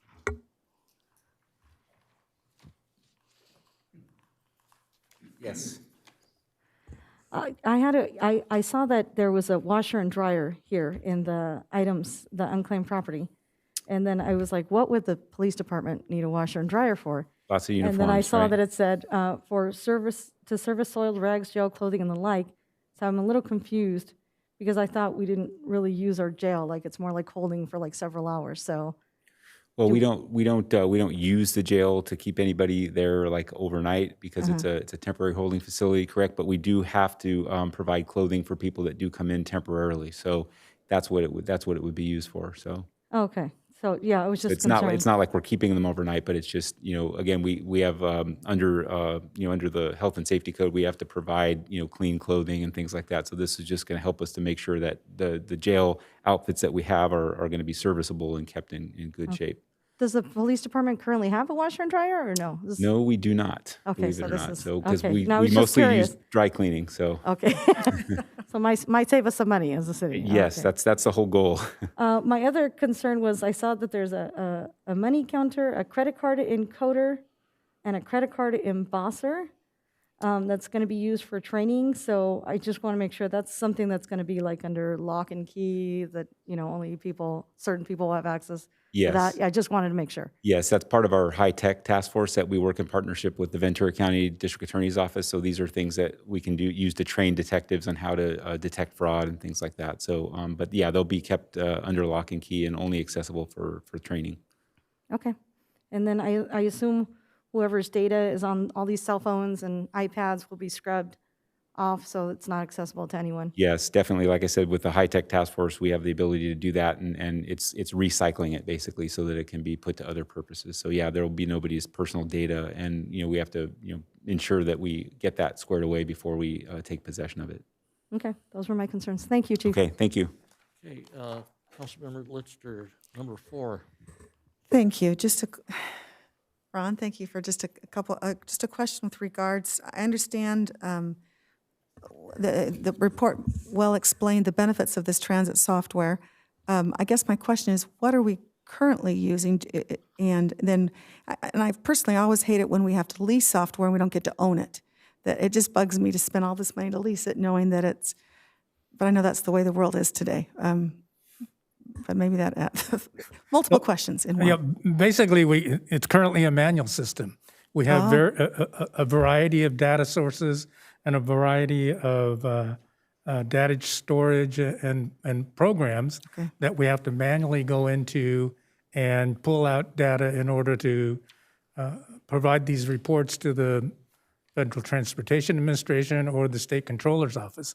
So this software program obviously has the ability to gather all that data, one source, we can create a report, and then it'll just spit out all the information that we need without going through this manual process. And this allowed for 2 years of renewal past the 3 years, the 4th and 5th year. What happens at the 5th year if we are liking the software? Do we renegotiate? Well, hopefully by the 5th year, we will be thoroughly satisfied with the program, as well as thoroughly trained, our staff thoroughly trained to use the program to its best advantage.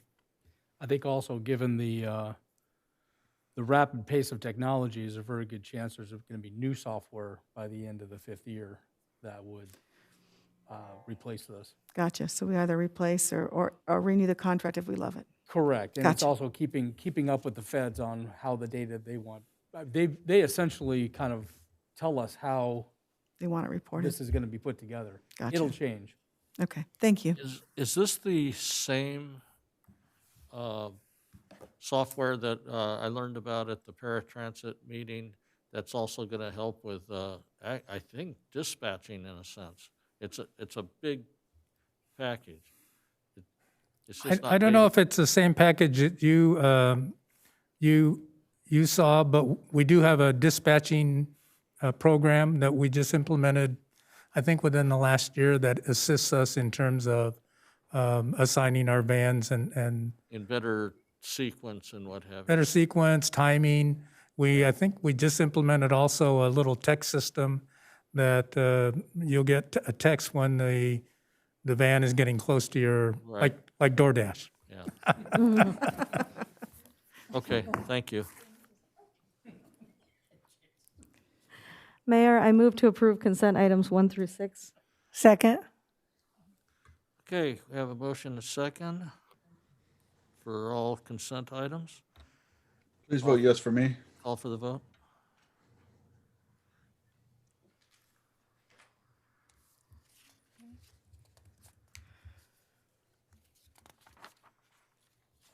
The motion passes unanimously. Mr. Mayor, members of the City Council, next item on the agenda is 7A, consideration of a resolution confirming and renewing the proclamation of the existence of a local emergency. The reading of the resolution is as follows. Resolution number 2021-06, a resolution of the City Council of the City of Simi Valley confirming and renewing the proclamation of the existence of a local emergency. And City Manager Gabler will be presenting this item. Yes, Mr. Mayor, members of the City Council, we are coming back to you again for a renewal of the local emergency. As you are being kept apprised of the progress of the battle against COVID and the vaccine rollout through the weekly meetings that are weekly telephone calls that are conducted by the County of Ventura. Just very briefly, 75,000 positive cases in Ventura County, with over almost 750 deaths, with well over 1 million people tested in Ventura County as well. So while we can say that the COVID virus is still alive in Ventura County, the trend is showing that there are a decreased number of cases and a decreased number of deaths over the last several weeks. We remain hopeful that that will continue as the county progresses from purple tier currently to the red tier. Hopefully by the middle of next month is a hope. Nevertheless, we do have before you the confirming and continuing the local emergency. We would seek your approval on the approval of the resolution. With that, I'd be more than happy to answer any questions.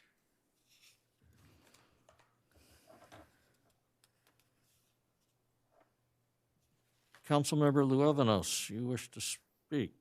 Yes, not for, I've already read it, so I already know what's in it, but just for the public, if you can just clarify that this resolution still includes the protection for eviction, moratorium for our businesses and our residents. Can you just clarify that for our public? Certainly, yeah. So the residential evictions are protected through the state of California, although they are still protected in our resolution, but the state of California has protected renters from rental eviction through June 30th of this year. The commercial eviction protection is continued through this resolution and continues until the emergency is no longer declared an emergency by the governor or the city council. Okay, and then I just had one question. I saw on page 3 of the executive order that it talks about for business owners and tenants looking for information, the EDC, the Economic Development Collaborative, has produced a guide to assist renters and landlords to deal with the moratoriums. Is that available in Spanish or Tagalog or Arabic or other languages? It is available on our website, as well as we refer people to the Economic Development Collaborative's website as well. Your computer, if you were to bring it up, most of them would be able to translate for you.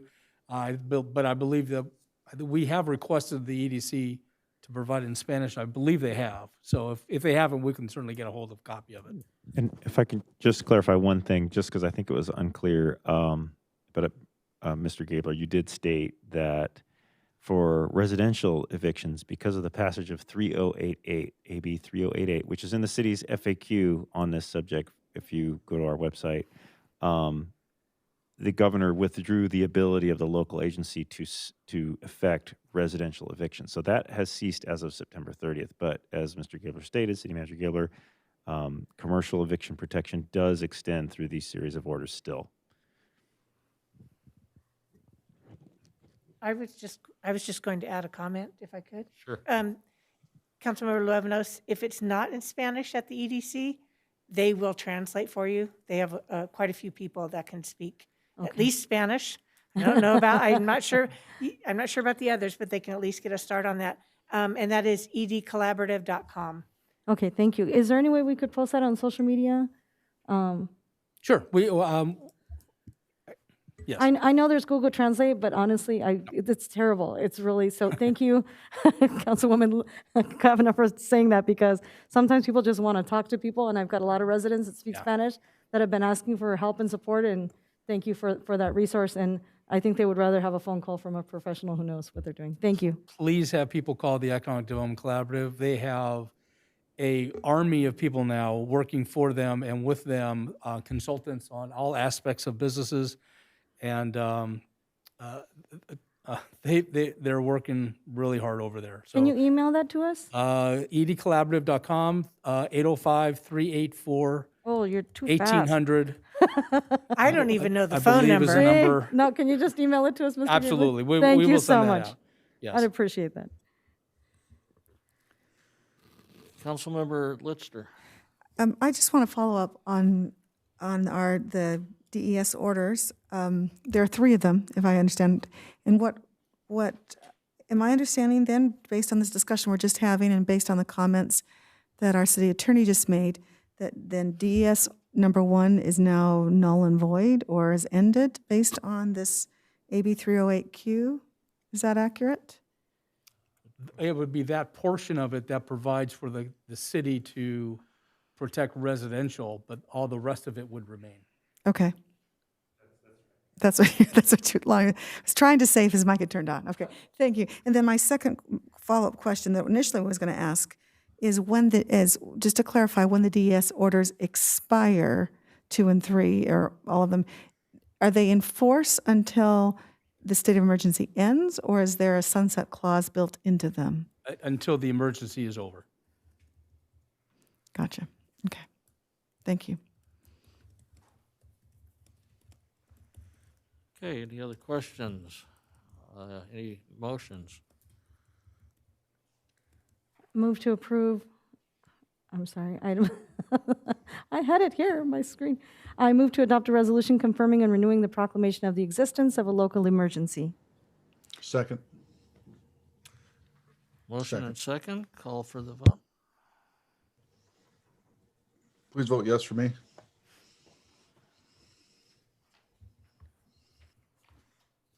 The motion passes unanimously.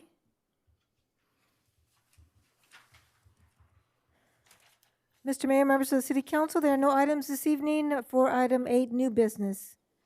Mr. Mayor, members of the City Council, next item on the agenda is 9A, City Council member reports. Okay, we will start with Councilmember Luevanos.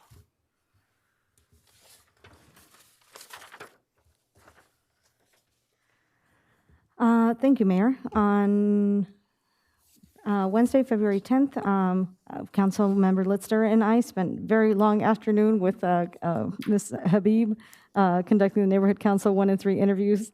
Thank you, Emily, for arranging all of that. And she was a trooper for hanging in with us for all those interviews, 21 interviews in one night. And congratulations to everyone who was appointed. On Thursday, February 11th, we had the task force on homelessness meeting with Councilmember Judge. And we did make a recommendation as a task force that was voted on unanimously to move forward with requesting funding, not from the city, but requesting for the city to support permanent supportive housing. And is there going to be a report on that? I'm not sure how much detail to go into, or if the staff is going to come back and give a report on that. We'll provide information to the council on that. Okay, so I'll just keep it very brief, but yes, there was a recommendation to support permanent supportive housing in the community, which is one of the needs and the goals that we set forth as a task force. And we discussed the safe parking program and its limits and how we can support it and how we can move forward. And on Tuesday, February 16th, unfortunately, I had to work. I had to do emergency tutoring, but Councilwoman Litzler went to the youth council meeting for me, so I'll let her report on that. Thank you, Councilwoman Litzler. On Wednesday, February 17th, I, along with the rest of my colleagues, attended the Ventura County elected officials COVID-19 briefing. They're working on the vaccines. Monday is the best time to sign up if you want a vaccine. They are now doing for 65 and up. So if you're 65 and older, you can now sign up to get a vaccine in Ventura County. I know everyone was saying they wanted us to match LA County. And like I said, Mondays is the best time to sign up to get the vaccine, and there's a number of spots that are available. And you're set for your second COVID vaccine. Just know that they will contact you. So I know people have gotten their first vaccine, they're waiting for the second vaccine. So just be patient because they will contact you. My mother-in-law actually got contacted by her provider, by FACey. So if you have Kaiser or FACey or UCLA or Providence or one of those healthcare providers, they may be the ones reaching out to you specifically so that you can go get your vaccine through your service provider.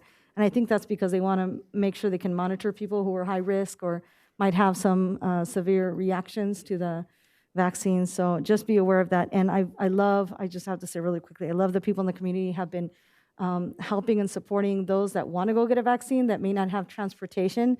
I know people have been driving. I know I've driven a couple people to Oxnard or Ventura or all the way to the other side, wherever the vaccine is available. So that is the spirit of Simi Valley that I love and cherish, is to see us coming together and helping each other out.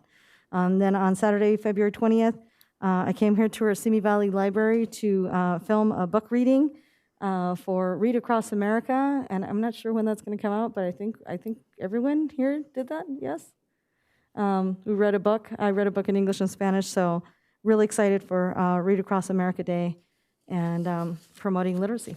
That is my report. Thank you, Mayor. Thank you, Councilmember Litzner. Thank you, Mayor.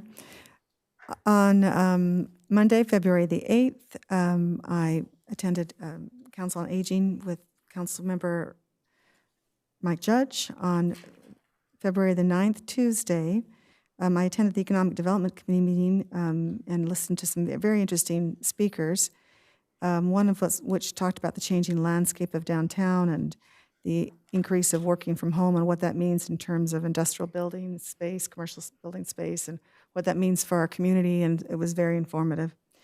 On Wednesday, February 10th, as Councilmember Levinos mentioned, she and I spent quite the fun afternoon, evening interviewing 21 different candidates.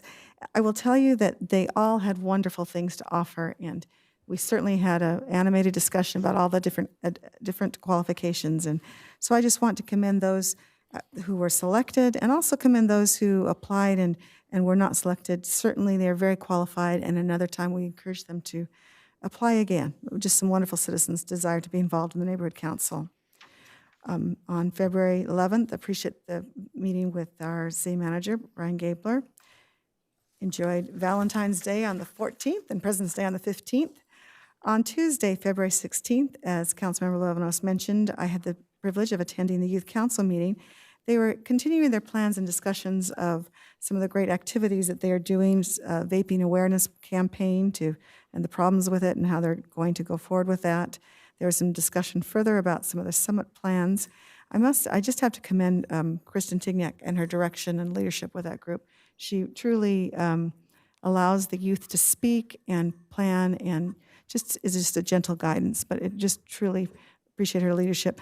There was also a lot of discussion about the cultural events planning ideas that are coming up, and it's going to be quite some wonderful activities, everything from fashion shows of native dress to cooking demonstrations to performances. I think some of the youth plans there will be just really spectacular.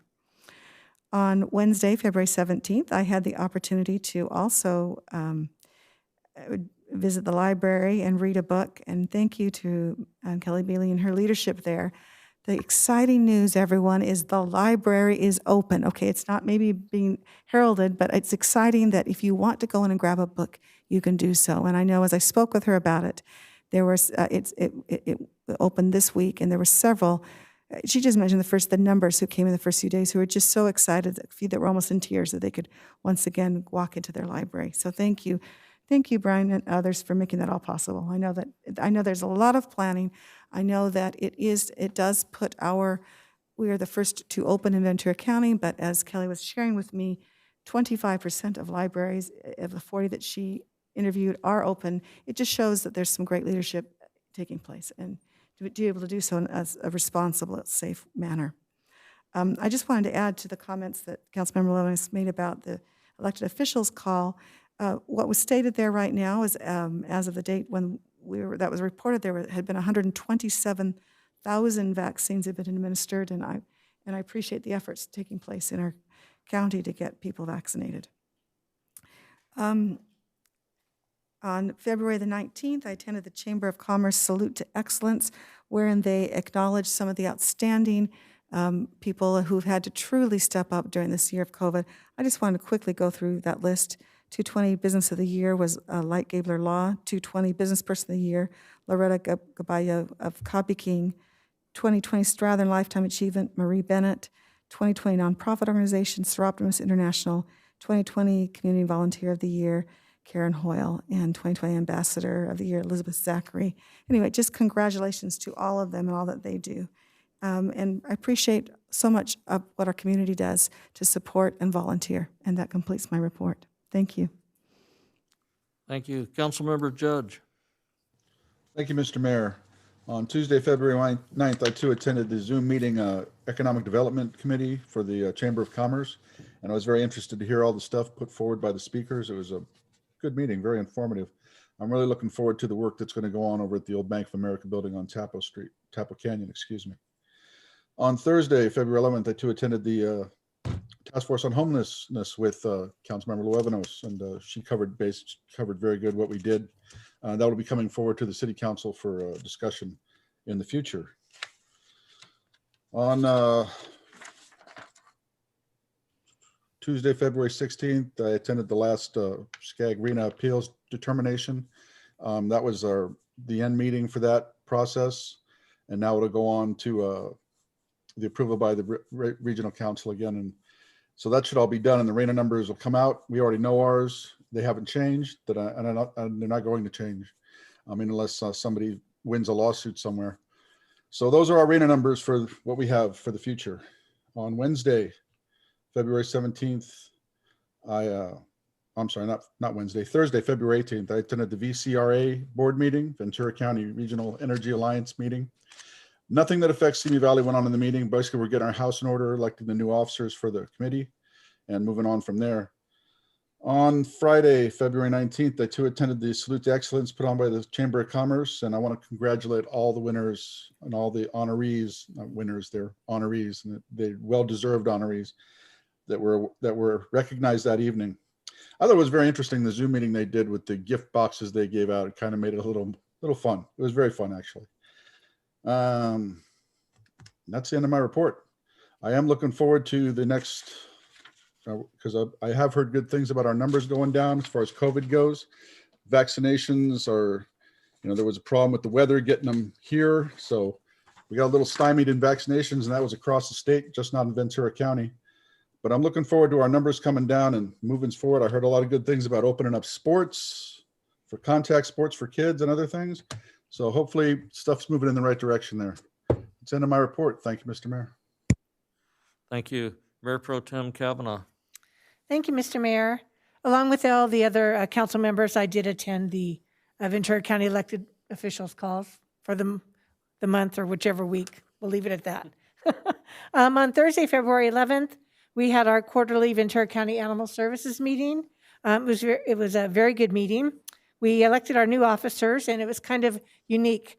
The president used to be council member Carmen Ramirez from Oxnard, and now the new president is County Board of Supervisor Carmen Ramirez. So it was very gracious of Carmen to agree to stay on for another year. I've mentioned before that we're looking at a new facility. The facility currently does need to be replaced.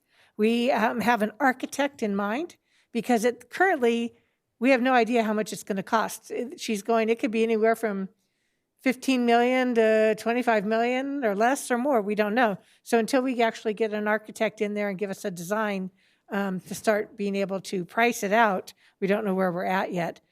There also is a question as to whether it will be done at the same location or if it's going to be moved somewhere else. So there's a lot of questions in regards to that.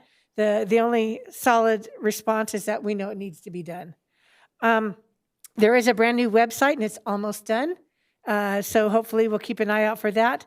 And it does translate to Spanish by the push of a button, but they did say there are a couple of glitches. So they're warning, but there is going to be just a button and it'll translate the entire website into Spanish. So they're very excited about that. So they do a great job there. Oh, that was it. Okay. On February 17th, again, the call. On February 18th, I had our EDC General Board meeting. The EDC is getting a lot of acknowledgement because they're doing so much for our businesses. But what I really wanted to say is we were told the capital infusion for our EDC here in Ventura County was #1 in the nation at $105 million. So think about that. Ventura County's EDC was #1 in the nation.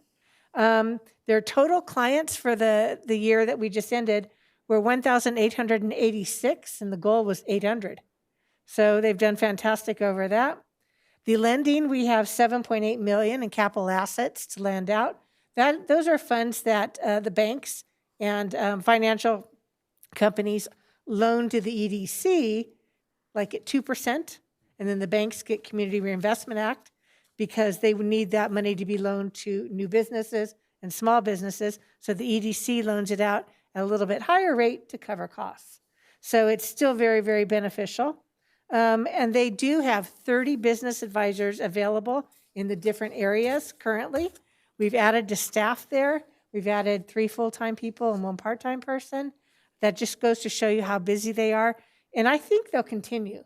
Even after we start to get back to a little bit of the new normal, I think there's still going to be a need for the services that they provide. And the more advertising they get, the more people are becoming aware and reaching out to them. So that's a really good thing for everybody. I also attended the February 19th Salute to Excellence with the Chamber of Commerce. Thank you, Councilmember Lister, for listing all the names of all the winners. They're all very well deserved, all great people, especially like Gabler. Got to put a plug in for his wife there.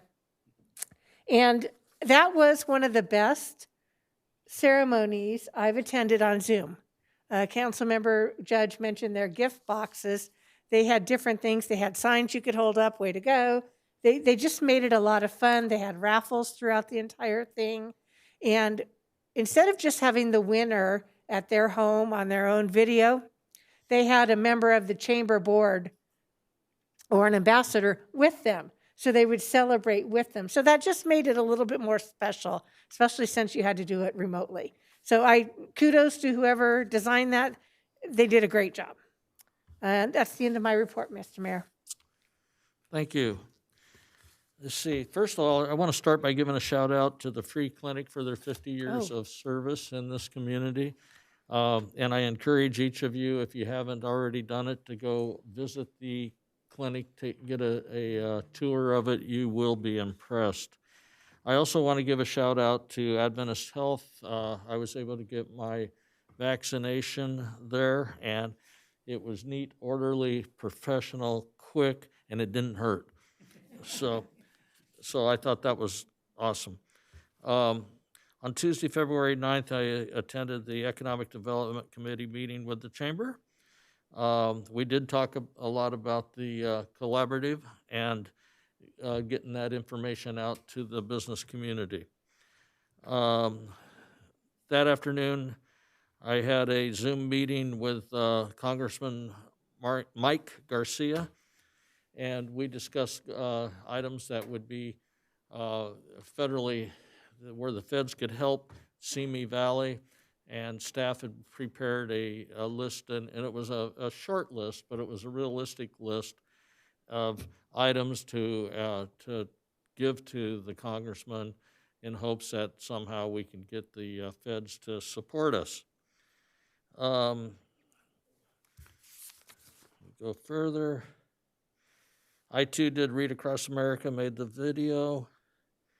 On Thursday, February 18th, had a Zoom meeting with Assemblywoman Valadares regarding she's wanting input from the city of Simi Valley and our stance on what's going on with the Santa Susana Field Lab cleanup. And I have to hand it to her. She does her homework. She gets ready for meetings that she's going to go into. She's well equipped. And it's amazing to me how quick she gets a grasp. When you're talking to her, in no time, she knows exactly what you're talking about and has a handle on it. Also went to the Oakmont, I think I told you guys this last meeting, Oakmont Senior Care Facility, Assisted Care Living Open House. Beautiful facility. And just in case you hear any rumors that they're not opening right away, that's true. They're waiting for COVID to calm down. So even though they're ready to open, they're holding off because what they don't want to do is have their residents come in and then have to be quarantined in any method. They want to be able to give them full access because they will be paying for their services there. I called in on the Chamber's salute to excellence. Congratulations to everyone there. And then real quickly, I want to read you just I got some information from, or I guess an offer from the Indian Community Center here in Simi Valley, located at Erringer and Royal. And they offered to let free of charge their facility and their expertise. It's a group that every time I meet with them, I always know the person's first name. It's Doctor. Yeah, I know your name. It's Doctor so and so. But at any rate, they wanted to offer their support on vaccinating as many California residents as possible. They want to offer their expertise and their facilities to do anything that would help the community. They had also contacted me regarding, they had a bunch of blankets, and I offered to pick them up and take them wherever they designated or to the Samaritan Center. And at any rate, they came up with 40 or 50 blankets and gave them to the people that need them, which was partially the Samaritan Center. So that's it. The person that contacted me is Satish Shah, who used to be on our neighborhood council and has done a lot of volunteering for the city. He's a community activist and very good man. And I think that's it for me. That is it. Thank you.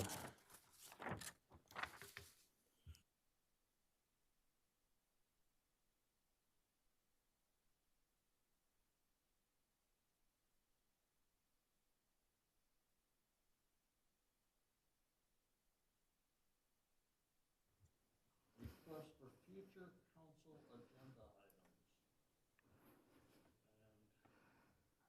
And Ruth, you're on the screen. Boy, it didn't take you any time to learn how to use this thing. No, yeah, I'm a techie. I used to teach computers. Yeah, wow. Okay. I actually taught web design, so.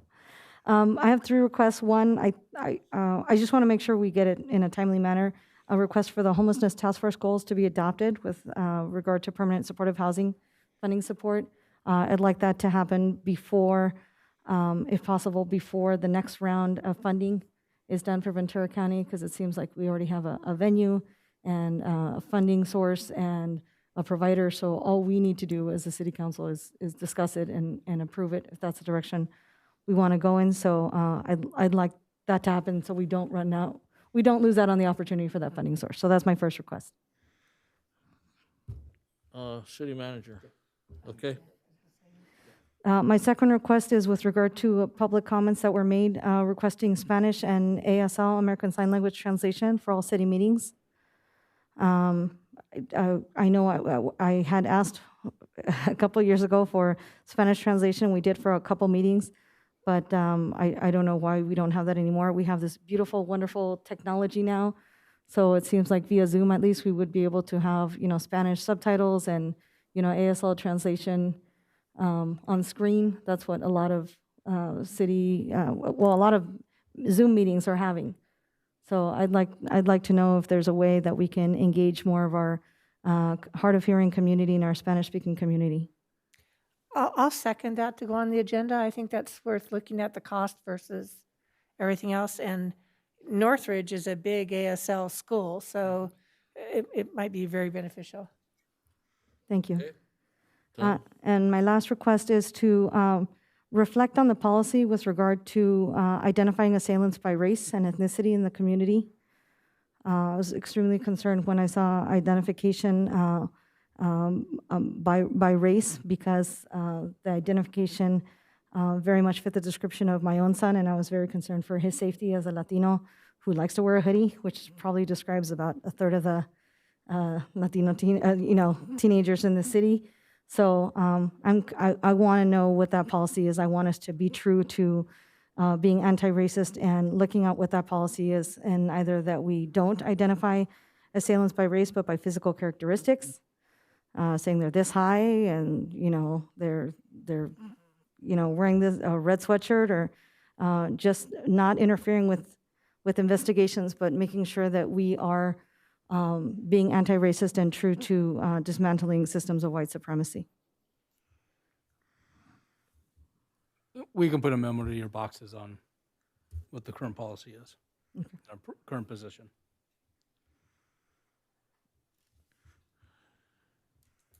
Okay. Elaine.